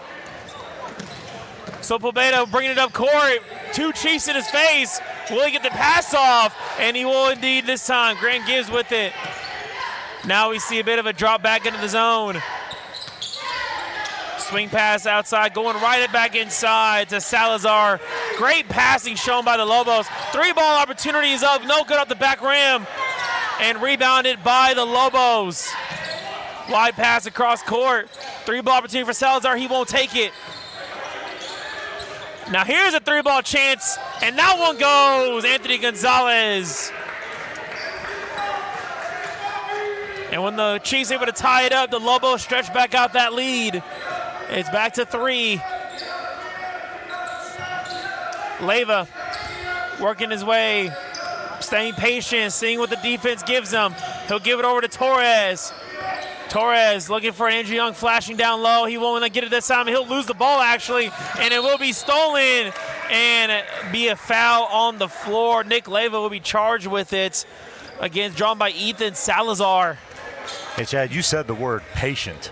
They've not been patient on the offensive side. They have to realize that man defense, they're going to have to work. They have to pass, they have to cut, and they have to really work to get their shots. Very much so, and that pass goes Aaron, and that'll be a turnover in favor of the Chiefs. Found my man Solmeyer over here on my left side. He was probably the intended target. I'm not too sure. Nonetheless, Alviso working his way around. And Andrew Young almost lost the ball a little bit, but he will find his teammate Torres. Torres really high up against that midcourt line. Now he'll bring it inside. Finds Leyva. Leyva swinging to Alviso. Alviso working inside on the baseline. Back to Leyva. 3-ball up, and that's no good. Rebounded by Gibbs. And here we go, a full court man look now. As we see 14 working his way up court, and we're going to see Alviso actually take a foul to avoid a undermanned situation, I would imagine. Nonetheless, that'll be Alviso's first. Yeah, if you're Lakeview, you want better shot selection. Yeah. Nick Leyva, great kid, great player, has shot 9 3-pointers all year. That's not the shot that they need from him right now. Definitely not. A very good pressure here, but Gibbs with another 3-ball chance. That time no good. Rebounded by Young, and he's going to bring it up himself. A 2-on-3 situation. Not your favorable chances, but we'll see a foul on the floor. So, a poor decision working in his favor to be charged against number 13, Ethan Salazar. Nonetheless, great job by Young to draw the foul. He was very lucky. He didn't really have anywhere to go. And that pass tipped away from Torres. And here we go, Levelland once again. Actually going back into a man-to-man defense is the Chiefs. And he'll lose the ball. And here goes Isaac Torres. Soars he goes, and down it goes. Fast break, 2-point opportunity there. It goes good for the Chiefs. And now we see how Levelland can respond. Go lightly, bringing the ball up court. Actually held this dribble, so he had to pass it to a teammate. The Chiefs working in a weird bit of a zone look there and kind of an open lane. Unsure exactly what the thought process was defensively. Nonetheless, the deficit extends back to 3 points. Torres rolling to his right side, looking for a pick and roll from Young. He gets it. He's actually going to go inside. Two-point shot's going to be good that time for Braylon White. And out comes Bryson Golightly. Working his way from right to left. Inbound pass no good. And that 2 shot's going to be no good. And it'll actually be tipped over to White. White working his way inside. Gets it to Young. Young lost the ball, but he put the shot up this time. No good. Off the rim. And it'll be rebounded by the Lobos. And once again, the high-octane defense working the show here for the Chiefs. Not afraid to get in the face of the Lobos. Pass goes back to Salazar, working his way into Golightly. We almost lost it. Back to Salazar, working his way inside. Tries to kick it outside, unable to find a shot. And this time Salazar makes Braylon White miss, and he put the shot up, and that's going to be good off the backboard. Great look by Salazar there. Bringing it up court is Alviso. Finds Leyva. Leyva working his way inside. Trying to get it back to White. He gets it over to Alviso. Back to the top of Torres. Dribble shot. 2-pointer is up in. No good. Bounce on the rim. Rebounded by White. And the and 1 goes. Personal foul will be against Ethan Salazar. As we'll see Braylon White at the free throw line to get the and 1 to try to tie this one up. The Lobos going to their bench for the first time in this contest, taking out 3 guys, replacing them with 3 more. As we see number 4, Kane Rice, number 20, Xavier Longoria. And I'm trying to identify the third player, excuse me. As the and 1 is up and is no good, rebounded by the Lobos. That was the 5th foul on Levelland. Nehemiah Sanchez was the third player subbing in, as the Golightly's finger roll is no good. And here we go, fast break situation. Alviso. Well, now she showed a little patience there. Swinging across court to Torres. Torres going up, and that shot's no good. Rebounding in his own, and he's going to get fouled going up. Nehemiah Sanchez charged with a personal foul. That will be his first. And now we're going to see the Chiefs go to their bench for the first time today. Shot is up, and that's no good. So here comes the subs, the reinforcements. Number 11, Luke Barron. Number 5, Xavier Brown. And number 23, Christian Esparza. another member of the football team. The Chiefs are missing Kentrell Johnson today. He is not dressed, I'm assuming due to injury. So a pretty big blow as he offered some height and athleticism for the Chiefs as well. This follow shot is good, so we were tied once again. And out comes Bryson Golightly trying to work his way fast against Andrew Young. He will lose the ball, stolen by Young. Young, 2-on-1 situation. He lost the ball. That doesn't matter. He puts it up, and it's good. Graham Gibbs looks to inbound this one, and we see a lot of fast-paced basketball here now. The speed, this octane has been just turned up to 11 as a two-point shot is good. Excellent vision there shown, finding Longoria on the low post. And that's how this game comes back to tie. 20 seconds to go and counting. Finds Xavier Brown. Brown goes back to the top to Barron. Barron over to it. Esparza working his way inside. Finds Barron. He will go lose to it because of a travel. Not what you want to see whatsoever. No, you really, less than 10 seconds, you wanted to hold that for the last shot right there. Yeah, head coach Courtney John Blitzky is really showing his emotion there on the sideline, trying to ensure his team doesn't give up the points here to end this one. 2 seconds to go, and that's going to be dead ball. And I see .4. The clock definitely should have stopped at about like 2, but here we go. He just has to heave it. And up it goes, and off the backboard it doesn't go. So that is the end of the first quarter. Now we'll step aside. You're watching Lakeview Chiefs basketball here on Concho Sports Network, presented by First Community Federal Credit Union.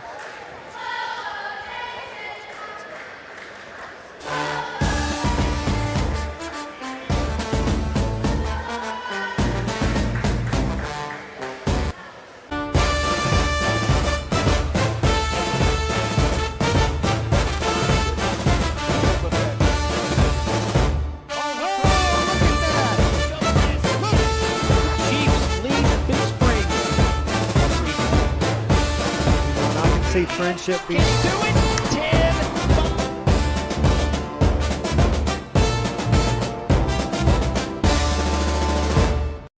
Damon Bell Photography and Drone Services for all your photo and video needs.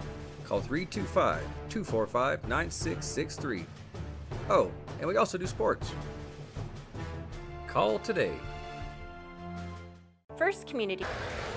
Welcome back to Lakeview Chiefs basketball here on Concho Sports Network, presented by First Community Federal Credit Union. We just got a visit from our official here, closest on the inbound pass, asking if we're going to be nice. And so far, they've given us a good reason to be nice so far, I would say, partner. Absolutely. The Chiefs will inbound this ball out to Barron. And it looks like the Chiefs will actually bring out the same five that they ended the first quarter with. So continuing to give some of their starters a break here as Andrew Young brings the ball up court, going to the paint, kicks it outside, 3-ball chances up, and that's good! Isaac Torres, the senior. See Golightly bringing it up court, the sophomore, facing a lot of pressure from the Chiefs defense early, and that ball kind of gets kneed away nonetheless, and an excellent shot shown by the Chiefs. Or excuse me, by the Lobos, courtesy of just the kicker on ball between the Chiefs and the Lobos. Torres brings the ball up court, gets an excellent screen by Young. Pop-up shot from the 2-point is no good, and that's rebounded by Golightly. Back to Gibbs, and almost picked up the trap. He kind of held the ball there. I was waiting for the double dribble there. It didn't get called there. Gibbs swings it out right side. And a 3-ball opportunity is no good, way short. And what an excellent job by Torres to strip that ball away. As Esparza almost lost it, Young goes flying, and he once again lost the dunk. But the 3-ball is no good. And the ball, Gibbs will maintain possession. Oh my goodness, just a crazy turn of events. Now it's Chiefs ball. Let's slow down a little bit, folks. No, we will not. 3-ball opportunity, no good by Brown. And it will be rebounded by Longoria. Now, let's slow things down. Oh my goodness. I had the 9 and the 1 already pressed on the phone for you. And we will see a travel there, courtesy of number 12, Nehemiah Sanchez. And now we will see the 3 that were subbed off earlier come right back on. Nick Leva, Braylon White, and Chris Alviso. So we will see an inbound pass courtesy of Isaac Torres, who will give it over to White. Torres and Andrew Young have played every minute of this game so far, so we'll see how that affects them going through the long stretch of this matchup. Avizo brings it up court, looking for a screen from Young. He will get it. Will he find him on the roll? No, he will not. Avizo swings it out left side to Leyva. Leyva looking for White, who flashed down low but won't get it to him. Resetting this offense.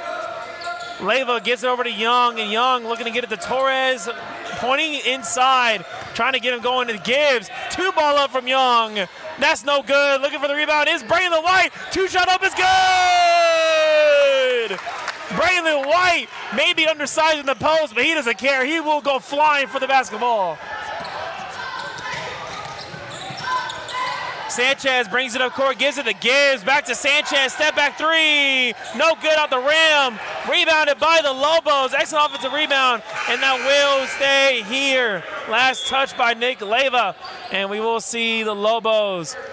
And actually, we're going to have a 30-second timeout here. So, partner, I mean, as you look at the post-1 the replay, what are your thoughts so far in this first half? Right now, Lakeview they are really in charge of the energy. They are winning these hustle plays. They're the ones making it to the ball first. At Levelland's kind of out of sorts. Their offense has just become mostly drive and pop. And, they need to be able to do something when their three-point shots aren't hitting. They need to have just a little bit more going into the paint. So right now, Lakeview definitely has the advantage. And very much so. And it's really weird is that you mentioned how similar both these teams are. I didn't realize how similar they were because both sides have a bigger guy in terms of like height, maybe some weight in terms of Gibbs, who's probably the biggest player in terms of the width, in terms of like, the traditional post size. But both guys have been shooting threes, and only Andrew Young's been really going into the paint much very often. Well, and that was what led to Braylon White getting that rebound down here, was that Andrew Young had on the switches, Gibbs ended up on Young out at the three-point line, and he put up a medium-range shot, and there was no one down there to rebound for Levelland. Lobo's 2-point shot up is no good off the rim. And once again, White going flying. And it's going to be a turnover in favor of the Chiefs as number 11, Caden Brogdon, will be charged with the foul on the rebound, getting pretty much making contact with Braylon White as he went up for it. Isaac Torres swings it out wide right to Nick Leyva. Tries to dump it inside of White. We recovered by Andrew Young. Excellent job of the Chiefs receiving heads up here. White pump fakes. He will go back to the three-point line out to Young. Kind of a 5-out look now. All three-point shooters on the floor here for the Chiefs. And now Chris Avizo will lose the ball. Stolen by Bentley Sopaveda. And 2-point shot over the other end is no good. And now we see a very late foul. That's probably the first call of the game right there. I mean, the guys on the floor, Andrew Young has the ball going the other way, and now he calls the foul. Nonetheless, it will count as Nehemiah Sanchez, the sophomore, will go to the free throw line to shoot two. Ended up calling that on Nick Leyva. That's his second. First shot goes.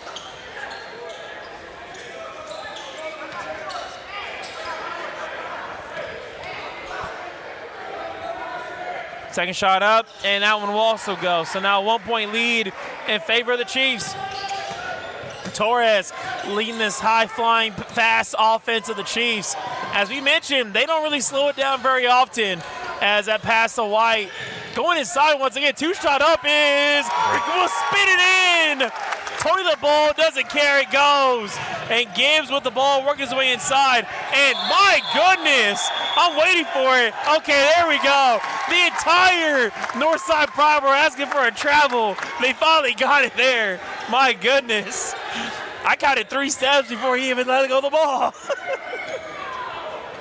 Lakeview has really found something with their entry pass into the key here. Very much so, and it all starts with this little 5-wide look. They don't really have Andrew Young or anybody really posted in the paint all too much. It's just like a lot of cutters here. As Avizo works his way inside, and that's what happens. Everybody's at the paint, everybody's worried about somebody else, and you have a wide open Wood there to run through. And here comes a bit of a press here shown by the Chiefs. Go lightly, bringing it up the court.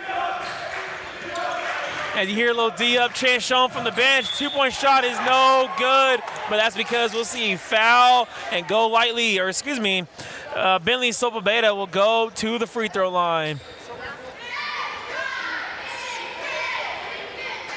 Call that foul on Braylon White, his first. There we go.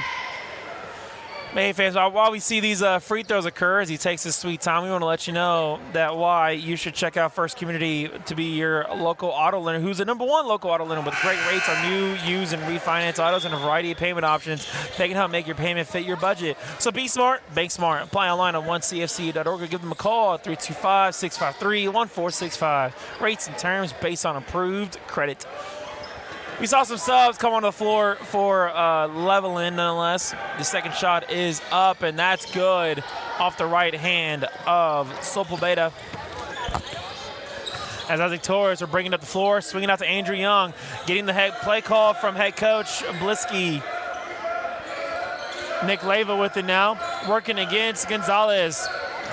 Going to his left hand, trying to find Young. He can't find him. He'll find Braylon White instead. Braylon White working his way around, trying to find something happen. He'll work in the paint. He finds Alviso. What a backward pass to Torres, but now we reset again. Going out wide, 5 wide out look. Nick Leyva working his way inside, finds Young, able to spin move, and oh my goodness, what another pass. A lot of passing here. Deeks, pass fakes, pump fakes. Alviso sets his feet now, get it to Torres, he'll put up a 3. That's no good, but rebounded by Alviso, but it will be intercepted by a Lobo. And what a block by Young! Oh my goodness! And here we go, Torres on the other end, 2-point shot, no good, rebounded by Young, who will put up no good. Somebody lost a shoe on the floor, unsure who, okay, it's a Levelland player. Here we go, 3-on-2 situation here. Sopabeta point up is good.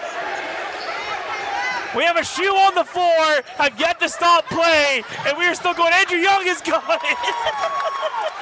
Ethan Salazar, who's been really assigned to guard Andrew Young that possession, was trying to get his shoe on, which allowed Andrew Young to swing by fast and take care of business. 2-point shot is no good of Gonzalez, and now we'll have a foul on the floor going the other way because somebody fouls Andrew Young. That is on number 10, Graham Gibbs. I believe that's what the number shown by the ref. Oh my goodness. 2:21 to go in this first half, and oh my goodness, partner, I need a break at this point. Look at the Pulse Winix instant replay of that great block by Andrew Young. Got all 5 fingers on the basketball there.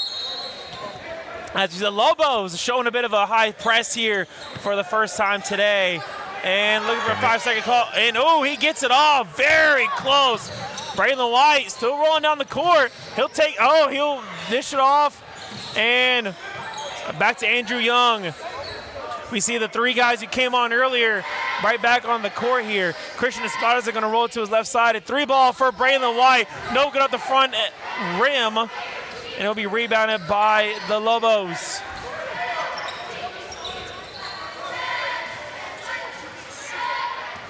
Sopabeta bringing it up court, working against Christian Esparza. Anthony Gonzalez rolling, gets it back to Sopabeta with a little bit of a pump fake. Gonzalez, 3-ball up is no good, rebounded by Young. And Young still rolling. And he almost lost the ball. He did. Braylon White will actually be stolen. And Levelland with the ball. Going the other way. Sopabeta 2-point shot up is no good because he traveled. Pack a bag, you're going the other way.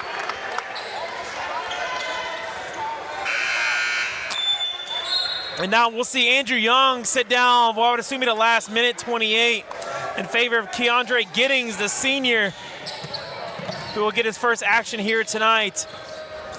Luke Barron bringing the ball up court and looking for an open man. He has options. He'll find one there. Xavier Brown going his way inside.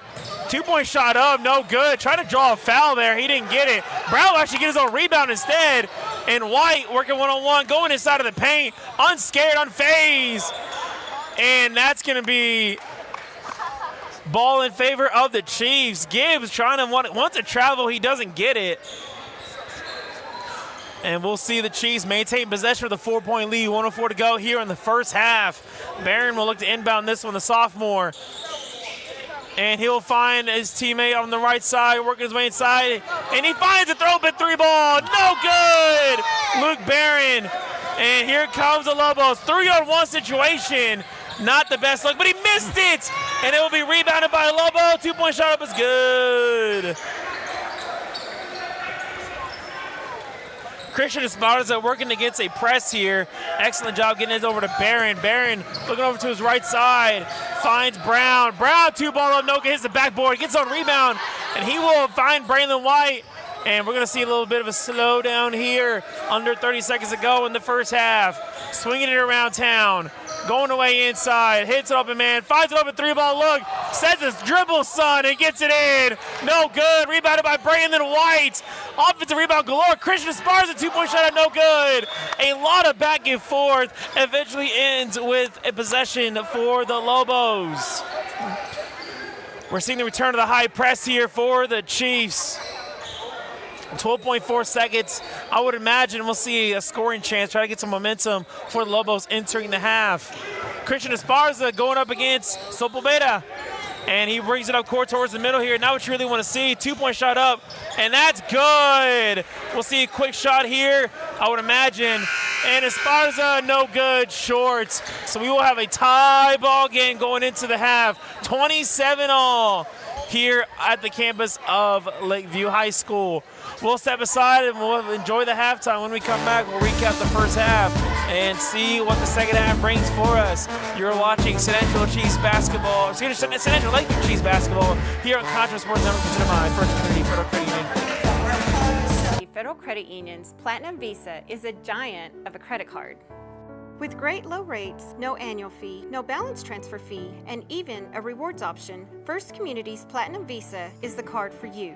With security as a high priority, you can lock your card in case it's lost, stolen, or just to limit its use. So be smart, bank smart with First Community Federal Credit Union's Platinum Visa. Pain is never planned, and recovery time is never convenient. But the last thing you want to do is wait for answers. At Angelo MRI, you are more than a number. We can get you results within 24 hours at a price you can afford. So when you need to get back into the game fast, tell your doctor you want to go to Angelo MRI. We hope you don't need us this season. But in case you do, remember, it's your health, your choice, your MRI. At Schertz Landscape, we care about the quality of trees that you put in your landscape.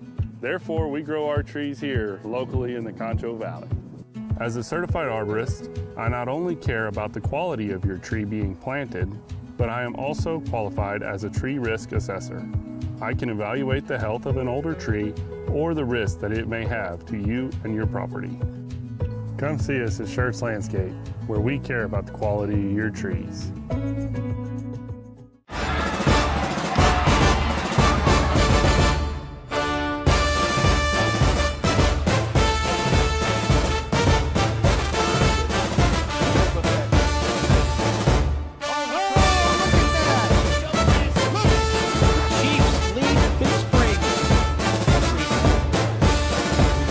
See Frenship being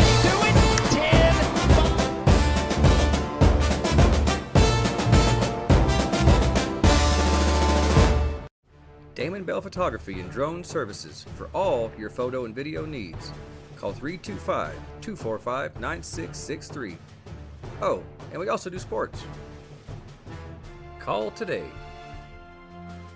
First Community Federal Credit Union's Platinum Visa is a giant of a credit card. With great low rates, no annual fee, no balance transfer fee, and even a rewards option, First Community's Platinum Visa is the card for you. With security as a high priority, you can lock your card in case it's lost, stolen, or just to limit its use. So be smart, bank smart with First Community Federal Credit Union's Platinum Visa. Pain is never planned, and recovery time is never convenient. But the last thing you want to do is wait for answers. At Angelo MRI, you are more than a number. We can get you results within 24 hours at a price you can afford. So when you need to get back into the game fast, tell your doctor you want to go to Angelo MRI. We hope you don't need us this season. But in case you do, Remember, it's your health, your choice, your MRI. Ola, how are you? Side cut. Far.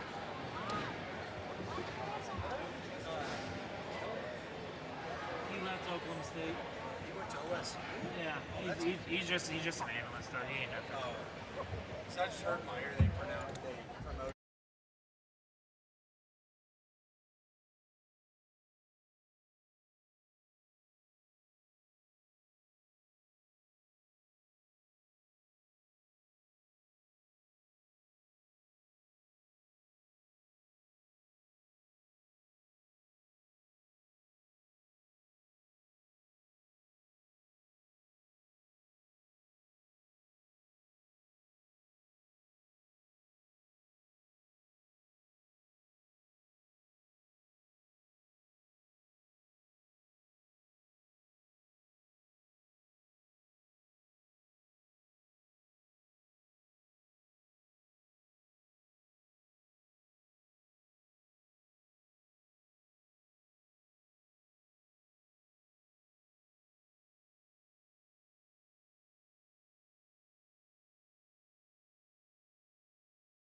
Welcome back to Lakeview Chiefs basketball here on Concho Sports Network, presented by First Community Federal Credit Union.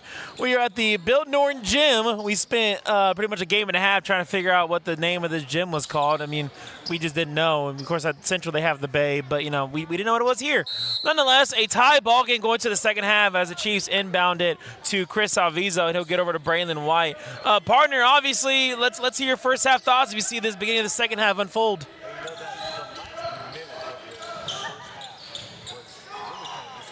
Lakeview, if I'm Coach Blisky, I'm just telling my guys, hey, know what your role is. Yeah, we had some guys shooting up some wild shots that is not in their wheelhouse. Very much so, and you were preaching patience during the first half, which Lakeview really wasn't showing much offensively. They run a very fast-paced game as the three ball is up, and that is no good. And we'll actually have a foul on the floor. Charge number 14, Bentley Silva Beta on the rebound opportunity as he got a hold of Braylon White. But, yeah, I mean, we didn't see much patience. The Chiefs are really embracing that fast-paced game for themselves, and I think it cost them some points here in this one. Yeah, they really they had three guys scoring more than 2 points. That's not Lakeview basketball. Usually they spread the ball around and everyone's running the floor, and the open guy is the one that gets the shot. Levelland has done a much better job at dispersing the ball around. And that's a great example right there. Nick Leyva finding Braylon White to give the Chiefs back the lead with that two-pointer. Yeah, it's very much interesting to see kind of how this game, really develops. And as I mentioned in the first half, I didn't realize how, similar these two teams were in terms of just how they play the game. Everybody's a threat. Everybody can do something as that pass will go out of bounds. Excellent pressure shown by the Chiefs. Everybody can do something. And you and I talked about it. The two true guys who should be in the post aren't. Yep. With Grant Gibbs for Levelland and Andrew Young for the Chiefs.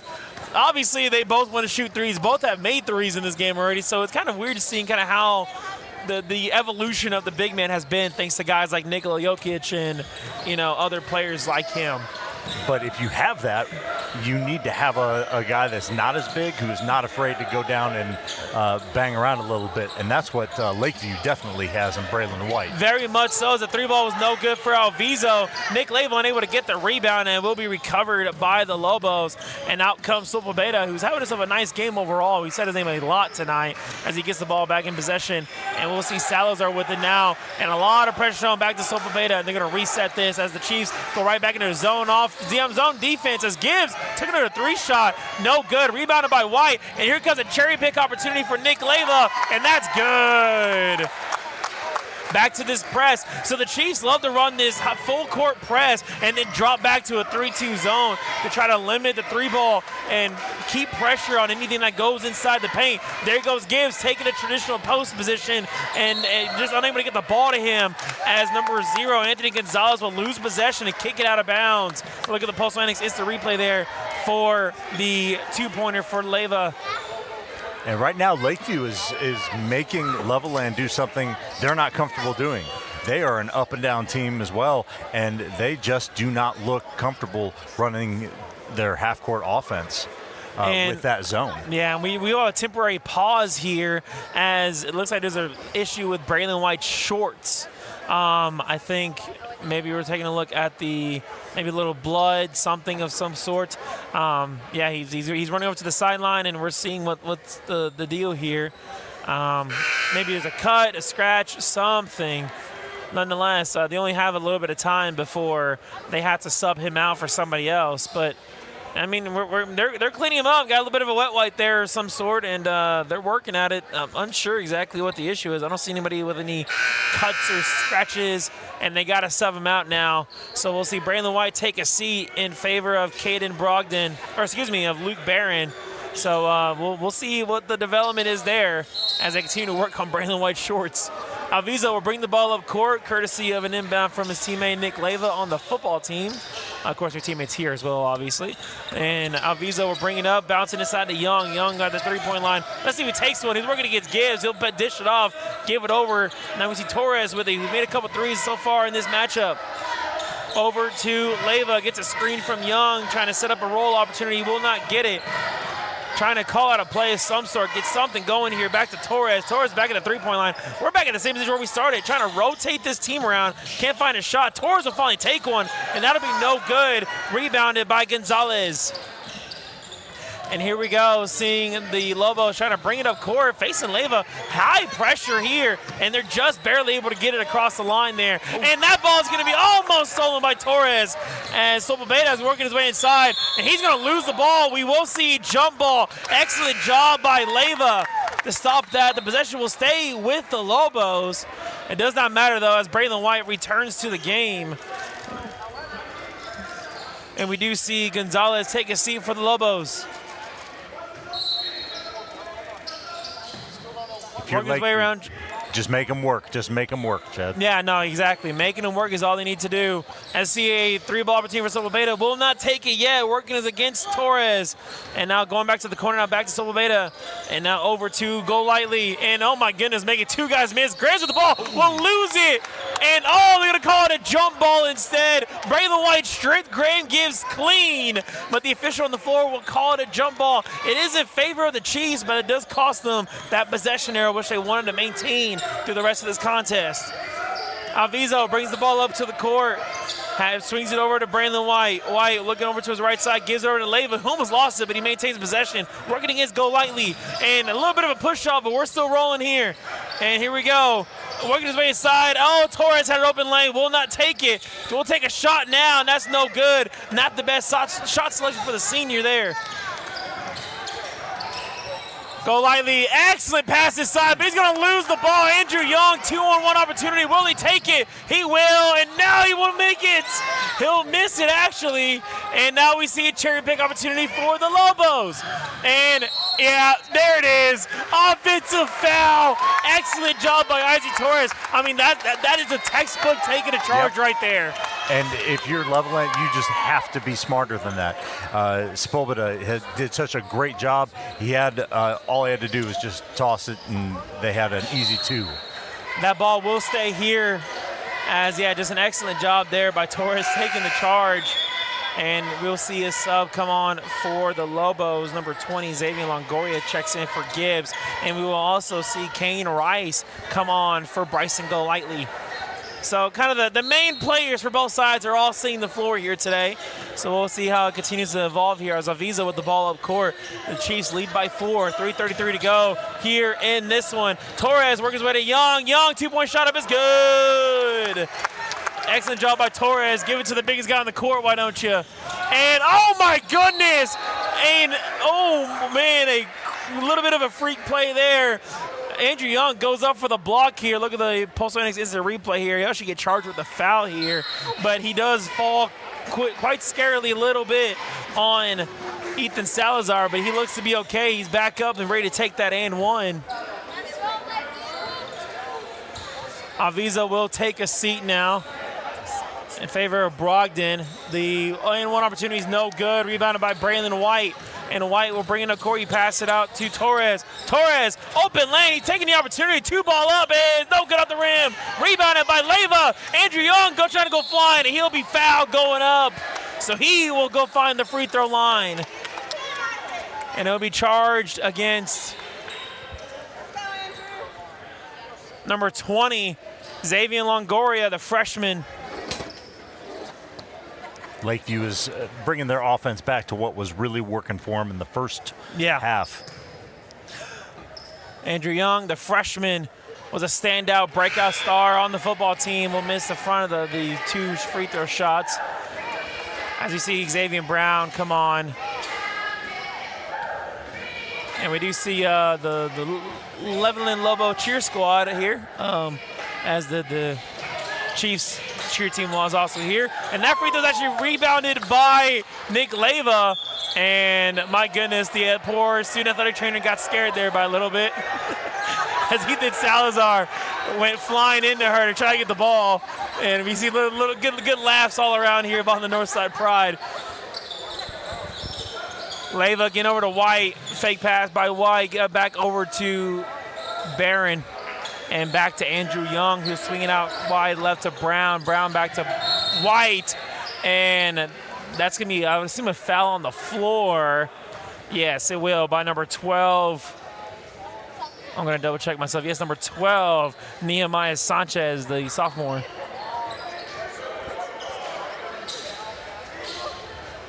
.248 to go with 4 fouls already on the board for Levelland. So we'll start seeing some free throws here shortly for the Chiefs if the foul continues. Andrew Young bringing his way inside, puts the ball up late, but it doesn't matter. It works out nonetheless. Excellent job by the freshman. Sanchez bringing the ball up court, big shot, and we'll see a foul on Young, who went straight up, but excellent showing there by Sanchez, the sophomore, taking advantage and going into him and getting himself some free throws in the process.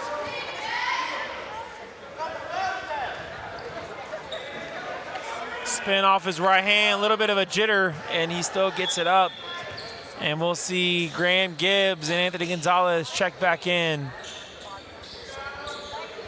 You know, Levelland's added a little bit of a wrinkle on the defensive end when Lakeview pumps and then tries to drive. They're bringing somebody from the weak side in to try to get a charge.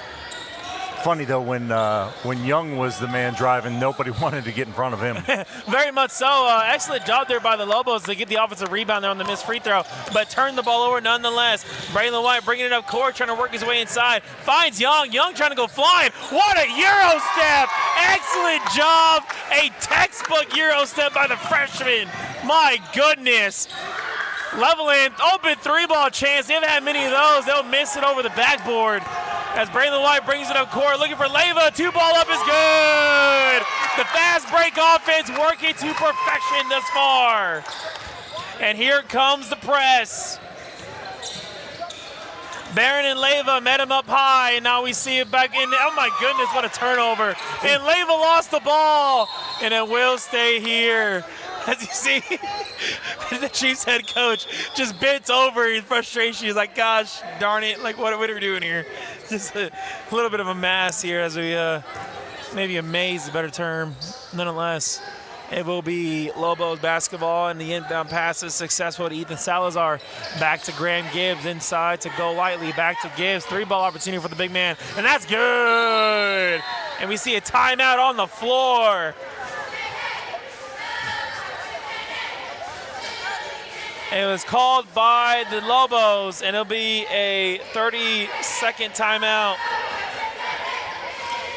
So while they do that, fans, we want to let you know that would you like to watch Concho Sports Network games live on your big screen TV? All you have to do is install the CSN Roku or Amazon Fire TV app. You can install them now on either device. Just by searching Concho Sports on Roku and Fire TV. We invite you to check it out for the best viewing experience. We also invite you all to follow us on all social platforms, from Facebook, Instagram, Twitter, X, even Threads, I believe. We got profiles everywhere. Just search up Concho Sports or Concho Sports Network. You will find us. We appreciate all the following on social media. So we are back here from this timeout. I see some of the Northside Pride behind us cheering on their boys. 1:28 to go here in the third quarter, 39-33 game in favor of the Chiefs. As Barron will bring it up court. Working against Rice. Will he steam him up a little bit? And a little screen set by Young. Pump fakes a shot, gets over to White. White working against working against Gonzalez. And White working his way inside, trying to make something happen. Dribble drive with his right hand. Almost lost the ball, and it will be stolen by a Lobo. But that'll be almost stolen back by a Chief. 3-ball for Gibbs. That's no good off the backboard. And oh my goodness, cherry picking. 2-on-2 situation, or 2-on-none, excuse me. That's good for Nick Leyva. So the transition offense working well here now for the Chiefs as they wanted. 3-ball opportunity for Salazar, no good. Rebounded by Young, and another opportunity here. Oh my goodness, what a tie, what a pass. All around, Andrew Young wins a 3-on-2 for the Chiefs. Less than 30 seconds to go in the third quarter. Chiefs now lead by 10, their biggest lead of the night. Go Lightly working around. What I imagine to try to be the last possession of the quarter. I do not think so by the way they operate. Gibbs with it now, working against Leyva. Back to Golightly. Now I would imagine this would be the last possession. 3-ball up is no good at the front rim. And it will be rebounded. Dead ball for the Chiefs. 1.9. So the Chiefs have an opportunity. They can heave this out. So we'll see how they opt to do so to end this third quarter. Really a flip of the script from the end of the second quarter where Lakeview really lost out on the end. Oh my goodness, what a heave, what a hoe. And Leva couldn't get a hold of it. Heave, ho, the pass goes. And unfortunately, just not able to make it happen. Leva lost possession of the ball, and that's how the third quarter comes to an end. So we'll step aside. You're watching Lakeview Chiefs basketball here on Concho Sports Network, presented by First Community Federal Credit Union. At Schertz Landscape, we care about the quality of trees that you put in your landscape. Therefore, we grow our trees here locally in the Concho Valley. As a certified arborist, I not only care about the quality of your tree being planted, but I am also qualified as a tree risk assessor. I can evaluate the health of an older tree or the risk that it may have to you and your property. Come see us at Schertz Landscape, where we care about the quality of your trees.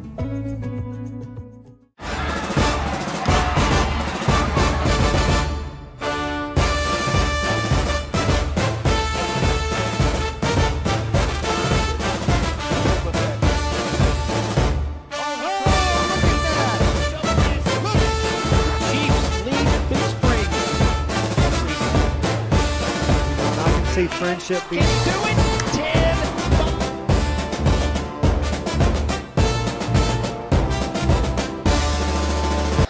Welcome back to Lakeview Chiefs basketball here on Concho Sports Network, presented by First Community Federal Credit Union. The Lobos will inbound this fourth quarter pass as they trail by 10 points.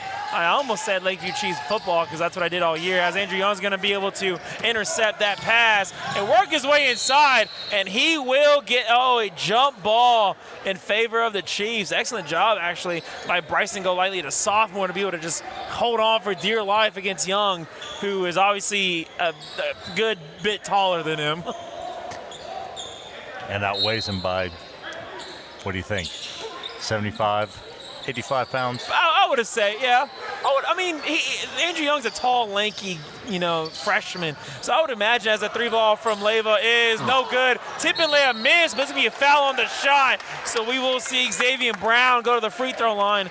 I would imagine, actually, I wouldn't be surprised they're similar, maybe only like 20 pounds, if even that, because he's very thin, he's still tall, he's still got to put the muscle on. He has some work to do, but he'll get there.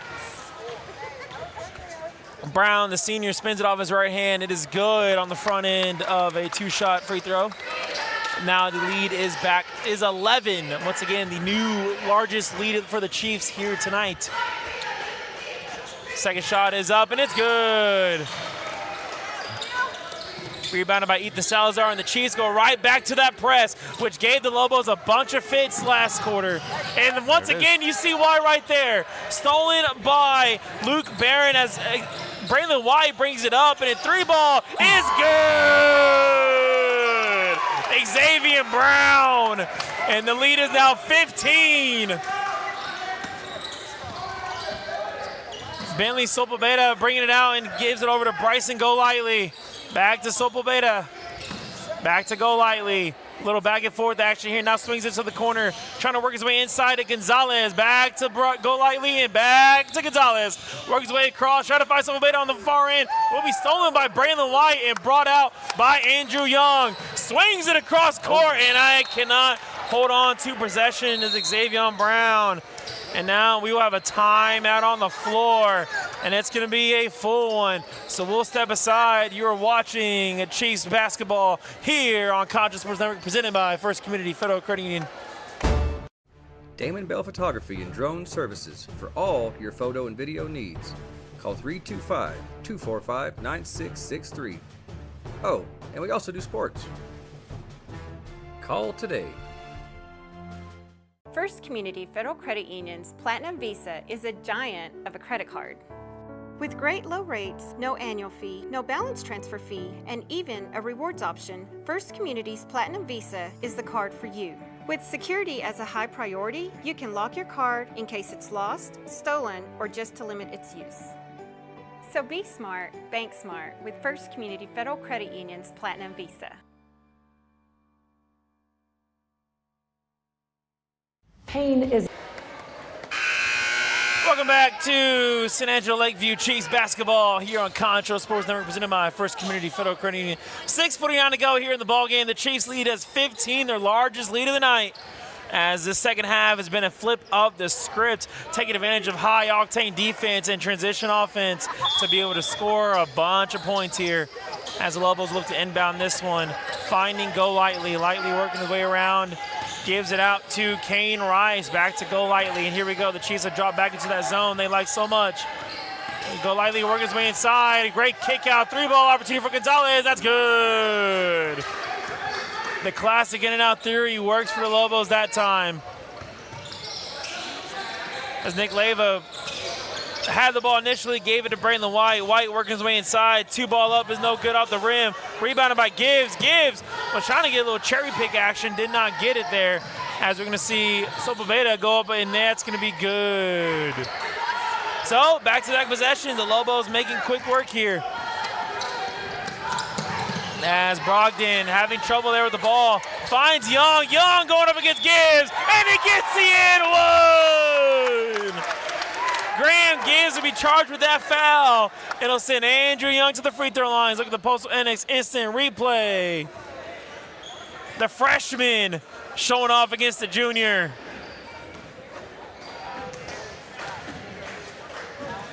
While Young takes these free throws, the first one is good. Actually, his only one, as that was an and one.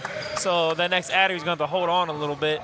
As Sopaveda brings the ball up, working against Leyva, and actually very fast, outspeeds the senior. Two-point shot up is good. Excellent jump-up spot from him. As Braylon White looking to heave it down, he's just going to toss it out to Young, baiting half the Lobo defense to go right back. White brings it up court, and he's going to take a chance against Gibbs, and he won't get there. As Gibbs gets the rebound, and he'll bring it up court. Finds Go Lightly working up against, and he will get that shot to go. Starting to get into a little bit of a rhythm that favors Levelland. Lakeview needs to be careful here. 5:20 to go here. Andrew Young bringing the ball up court. He's just going to go right at it, and he will be successful. Andrew Young, the leading scorer by far, by the looks of my partner's stat sheet here. Yeah, he's got 20 so far. There we go. The freshman doing the freshman things, apparently. As Gonzalez brings it around, finds Gibbs at the top of the key, working against Leyva, goes right back to Gonzalez. Pump fakes a three. His head coach frustrated at the opportunity, and it will now get it right over. And looking around, trying to find something to happen here. Has an opportunity there and goes right inside to Go Lightly, and that's going to be travel going the other way. Pack your bags. Lakeview went back to their man defense, and that's really what's given Levelland a problem, especially Graham Gibbs, their leading scorer. He's so frustrated. He has 6 points tonight, and as they both Graham, threes. and as Gibbs goes, so go the Lobos. 4:36 to go in this contest. Andrew Young going right back inside, and he's going to draw a foul on the floor. Excellent job by him. So number 13 is going to be charged with that. Ethan Salazar, the junior. So a lot of frustration shown by this Levelland team and head coach Kendall Durrett. So, you just got to imagine kind of how the frustration as a whole kind of goes to show. Yeah, well, they're not used to this. Again, both teams are right in the thick of the fight for district. And, I mean, the difference between third and fourth is a huge difference when you get into playoff time. Very much so, as Leyva inbounds it back at the top to Barron. Finds go to Brown. Brown goes back to Barron, actually able to keep it here. And what an excellent punch there by Barron. And Leyva is going to hold on to this one and kill some clock. He's going to actually dribble drive his way inside. Two ball up is good. Nick Leyva working his way inside and finds a, oh my goodness, NBA with three from Gibbs. Showing the frustration, no good. And that's going to be Lakeview basketball. 4:05 to go, a 13-point lead. Obviously, Levelland found a groove early on this quarter, but it's going right back in the Chiefs' way. I said it at the beginning of the night. Lakeview is going to go as far as their defense takes them. And as soon as they went back to that man defense, it has really frustrated Levelland. Andrew Young, step back two-pointer is good. Golightly brings the ball up court and just goes right up against Andrew Young. He's going to block it, and here we go. Opportunity free here, and that's going to be good. Xavier Brown, courtesy of Andrew Young. Nehemiah Sanchez back with the ball, working his way inside, finds his teammate out wide, trying to find Salazar. He'll work his way inside. A bit of a floater, no good. Rebounded by Young. And working his way up, he does. Blind shot over to Brown. And, oh, he tries to find White. Unfortunate little miscommunication. Where he's also in a 2-on-2 situation here. And the Lobos will not be able to score off it. Young with another rebound. I would imagine he's in double-double territory already, if not close to it. And now we're going to see the Chiefs slow it down. Coach Blisky yelling over there, just imploring his guys to pull the ball back. Yeah, Blisky wants to see his team just slow it down, take your time, don't do anything too rash and crazy. Like I said, you're up 17. You don't need to do anything too crazy here. Young just going to go right back at it, and he's going to lose the ball, and it'll be picked up by Gibbs. And he's going to bring it up, and he's going to try to do a little Euro step, and he gets it in. And that'll be a timeout for Levelland. Look at the post-Lennox instant replay there. Excellent foot showing by the big man. And by the looks of this, I believe, yeah, it'll be a full timeout. So we're going to step aside. You are watching Chiefs basketball here on Concho Sports Network, presented by First Community Federal Credit Union. Pain is never planned, and recovery time is never convenient. But the last thing you want to do is wait for answers. At Angelo MRI, you are more than a number. We can get you results within 24 hours at a price you can afford. So when you need to get back into the game fast, tell your doctor you want to go to Angelo MRI. We hope you don't need us this season. But in case you do, remember, it's your health, your choice, your MRI. At Schertz Landscape, we care about the quality of trees that you put in your landscape. Therefore, we grow our trees here locally in the Concho Valley. As a certified arborist, I not only care about the quality of your tree being planted, but I am also qualified as a tree risk assessor. I can evaluate the health of an older tree or the risk that it may have to you and your property. Come see us at Schertz Landscape, where we care about the quality of your trees.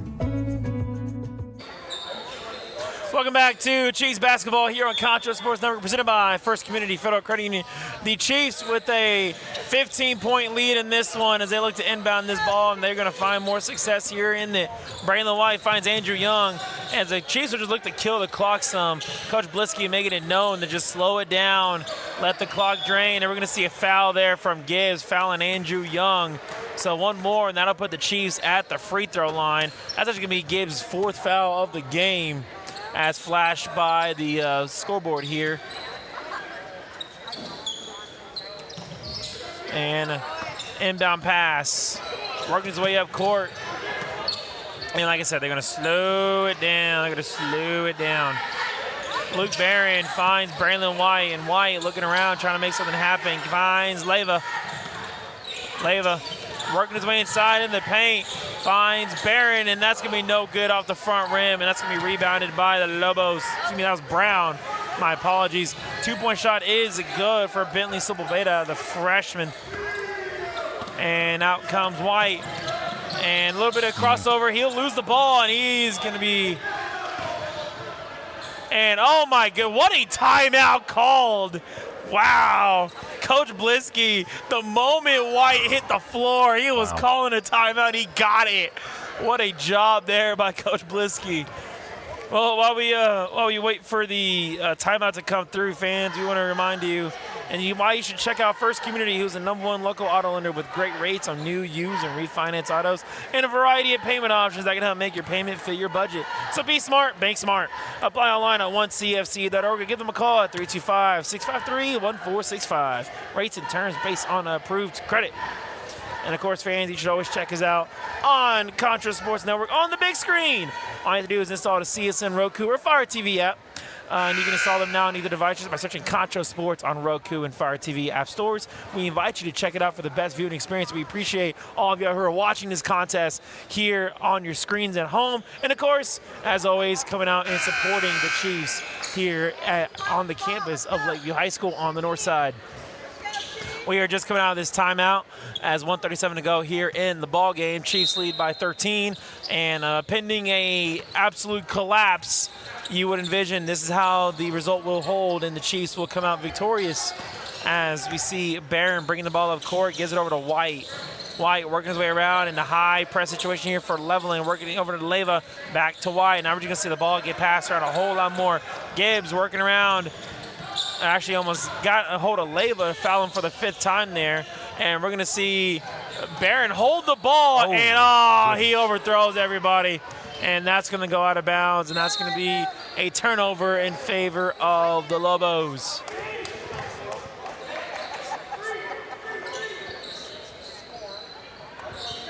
$1:11 to go.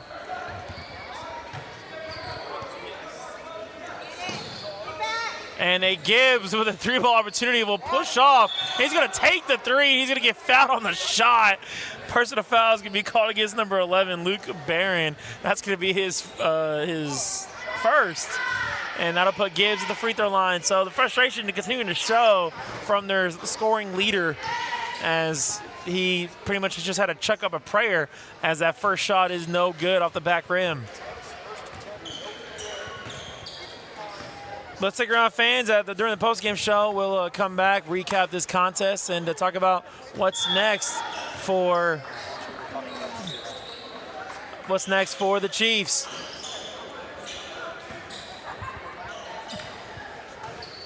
$1:07 to go here, and the second shot, the third shot is good. We'll see some subs go around here. And I've been told by my producer director extraordinaire Shay Harris that you're actually going to potentially hear an interview with Coach on the floor. So we'll see how that goes. Going around, and excellent job all around, and great passing. Braylon White all by himself, now surrounded by some Lobos, and gets it over to his teammate Christian Esparza, who'll get over to Nick Leva, and he'll get over to Andrew Young. And Young working his way up court. They're just looking to kill time here. And Esparza back to the top to Leva, and Leva will get fouled. And that's going to put him on the free throw line, I imagine.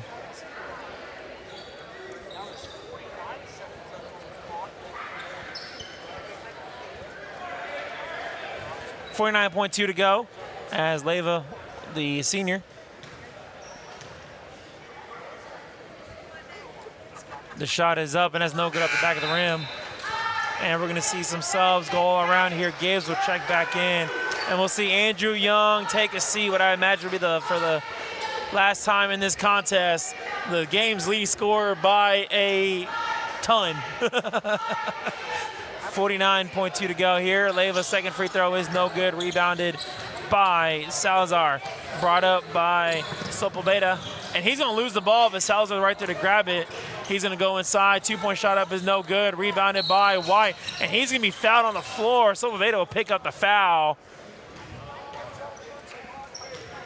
And that's going to put White at the line.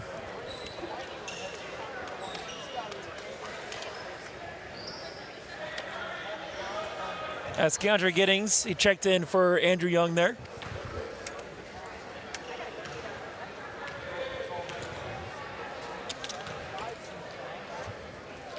First shot is up, and it's good.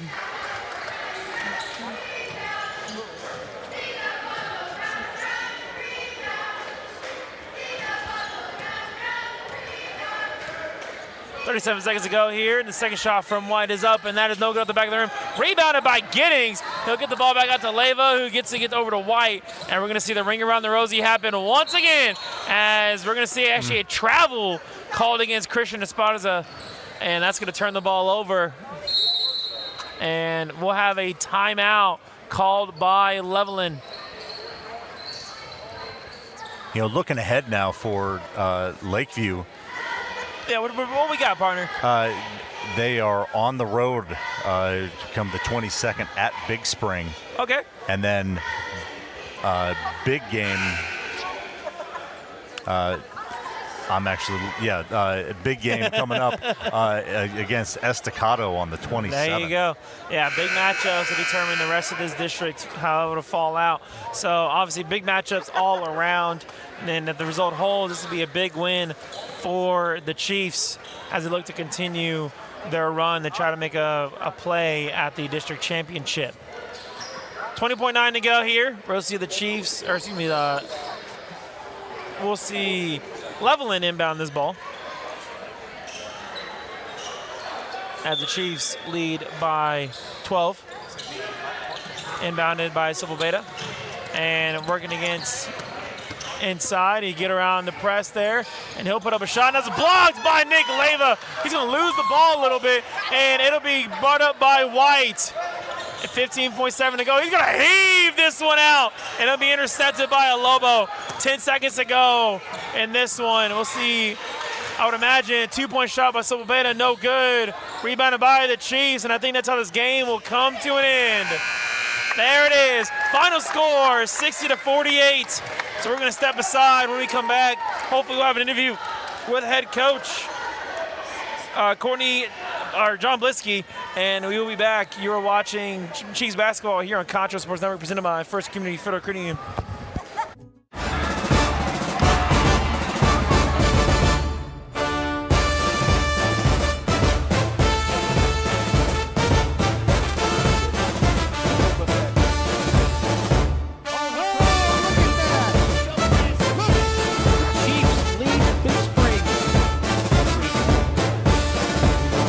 Frenship being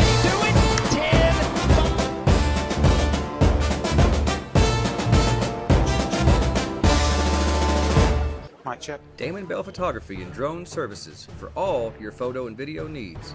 Call 325-245-9663. Check. Oh, and we also do sports. Call today. First Community Federal Credit Union's Platinum Visa is a giant of a credit card. With great low rates, no annual fee, no balance transfer fee, and even a rewards option, First Community's Platinum Visa is the card for you. With security as a high priority, you can lock your card in case it's lost, stolen, or just to limit its use. So be smart, bank smart with First Community Federal Credit Union's Platinum Visa. Pain is never planned, and recovery time is never convenient. But the last thing you want to do is wait for answers. At Angelo MRI, you are more than a number. We can get you results within 24 hours at a price you can afford. So when you need to get back into the game fast, tell your doctor you want to go to Angelo MRI. We hope you don't need us this season. But in case you do, remember, it's your health, your choice, your MRI. At Sturts Landscape, we care about the Chiefs basketball here on Concho Sports Network, presented by First Community Federal Credit Union. I'm here with head coach Blisky. Coach, first and foremost, congratulations on the victory. Just talk to me about your overall performance from your team's matchup here tonight. Thank you. Appreciate it. Yeah, the boys, we didn't start out executing very well. We had a couple of miscues early on that we should have been up 4-0. Instead it was flipped 4-0 the other way because, we want to be fancy and NBA type stuff, and I always just keep it simple, save the pretty for the NBA. But once we started doing that, executing, we were good to go. So super proud. That's our third district win out in the first cycle. So we get one more against Big String. We'll have 4 district wins in the first cycle. That's huge. Talk to me overall about those adjustments you made, because we noticed too. We talked about on the stream where you saw the team very fast. You were playing very fast offensively, defensively, and it cost you some points there early on in this contest. What were you telling the guys, either in the timeout huddle or just overall in the court, about making sure that they make the adjustments necessary for y'all to be able to pull out this win? We just talked about, especially at halftime, we talked about, hey, we need more energy. For some reason, it was, I don't know, you probably noticed it was a little dead in the building tonight, which was really weird. Normally it's loud and boisterous, and I heard the student section more than I heard anything else, and then once we started building the lead, that didn't really give anything, so I told the bench, hey, you got to bring the energy because we're not really getting anything from the whole crowd tonight, which was weird. But we did talk about halftime about being patient, slowing it down, taking that breath, putting a clock in your head on offense, ball action. They want to bite. You got a ball action, then you got to move your body, move the ball.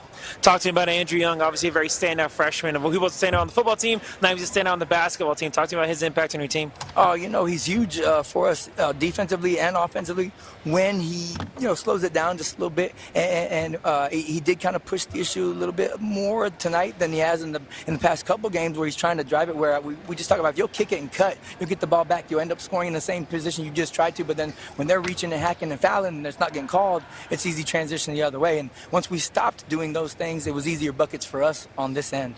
Of course, this win put you higher up on the district table, but of course you got some pretty big matchups coming up for your squad. What needs to happen for you to get victories in those matchups next week?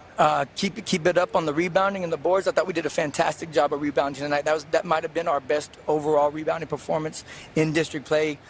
We've kind of had an issue on the backside rebound, and that used to be our really our big strong point, backside rebounding. But we were giving that up tonight, or the past couple games, but we didn't give it up tonight. We rebounded high. We kept the ball high. We found a teammate, and then we were off to the races the other way. We've got to carry that over. We've got to carry our defense over. This defense that we're playing, we didn't put it on till Odessa High, and I really wanted to save it to the second cycle, but I got talked into it by my assistant, and it's been working out, so they were right. Fantastic. Congratulations on the victory, and good luck to you the rest of the way. Thank you. Really appreciate you guys. Go Chiefs. Very much so. That's going to do it here for this matchup. Obviously, congratulations to the Chiefs pulling out a big victory here tonight on their home floor against Levelland to go to 3-2 in district play. Of course, a big night from Andrew Young with 20-plus points. I believe he ended up with about 26 points. But I believe we'll be done nonetheless. If this is it, then yes, it is it. I've been given a thumbs up by the producer-director, Shay Harris, the shortener himself. On behalf of my broadcast partner, our crew, and everybody that makes this possible, we appreciate all of our sponsors as well.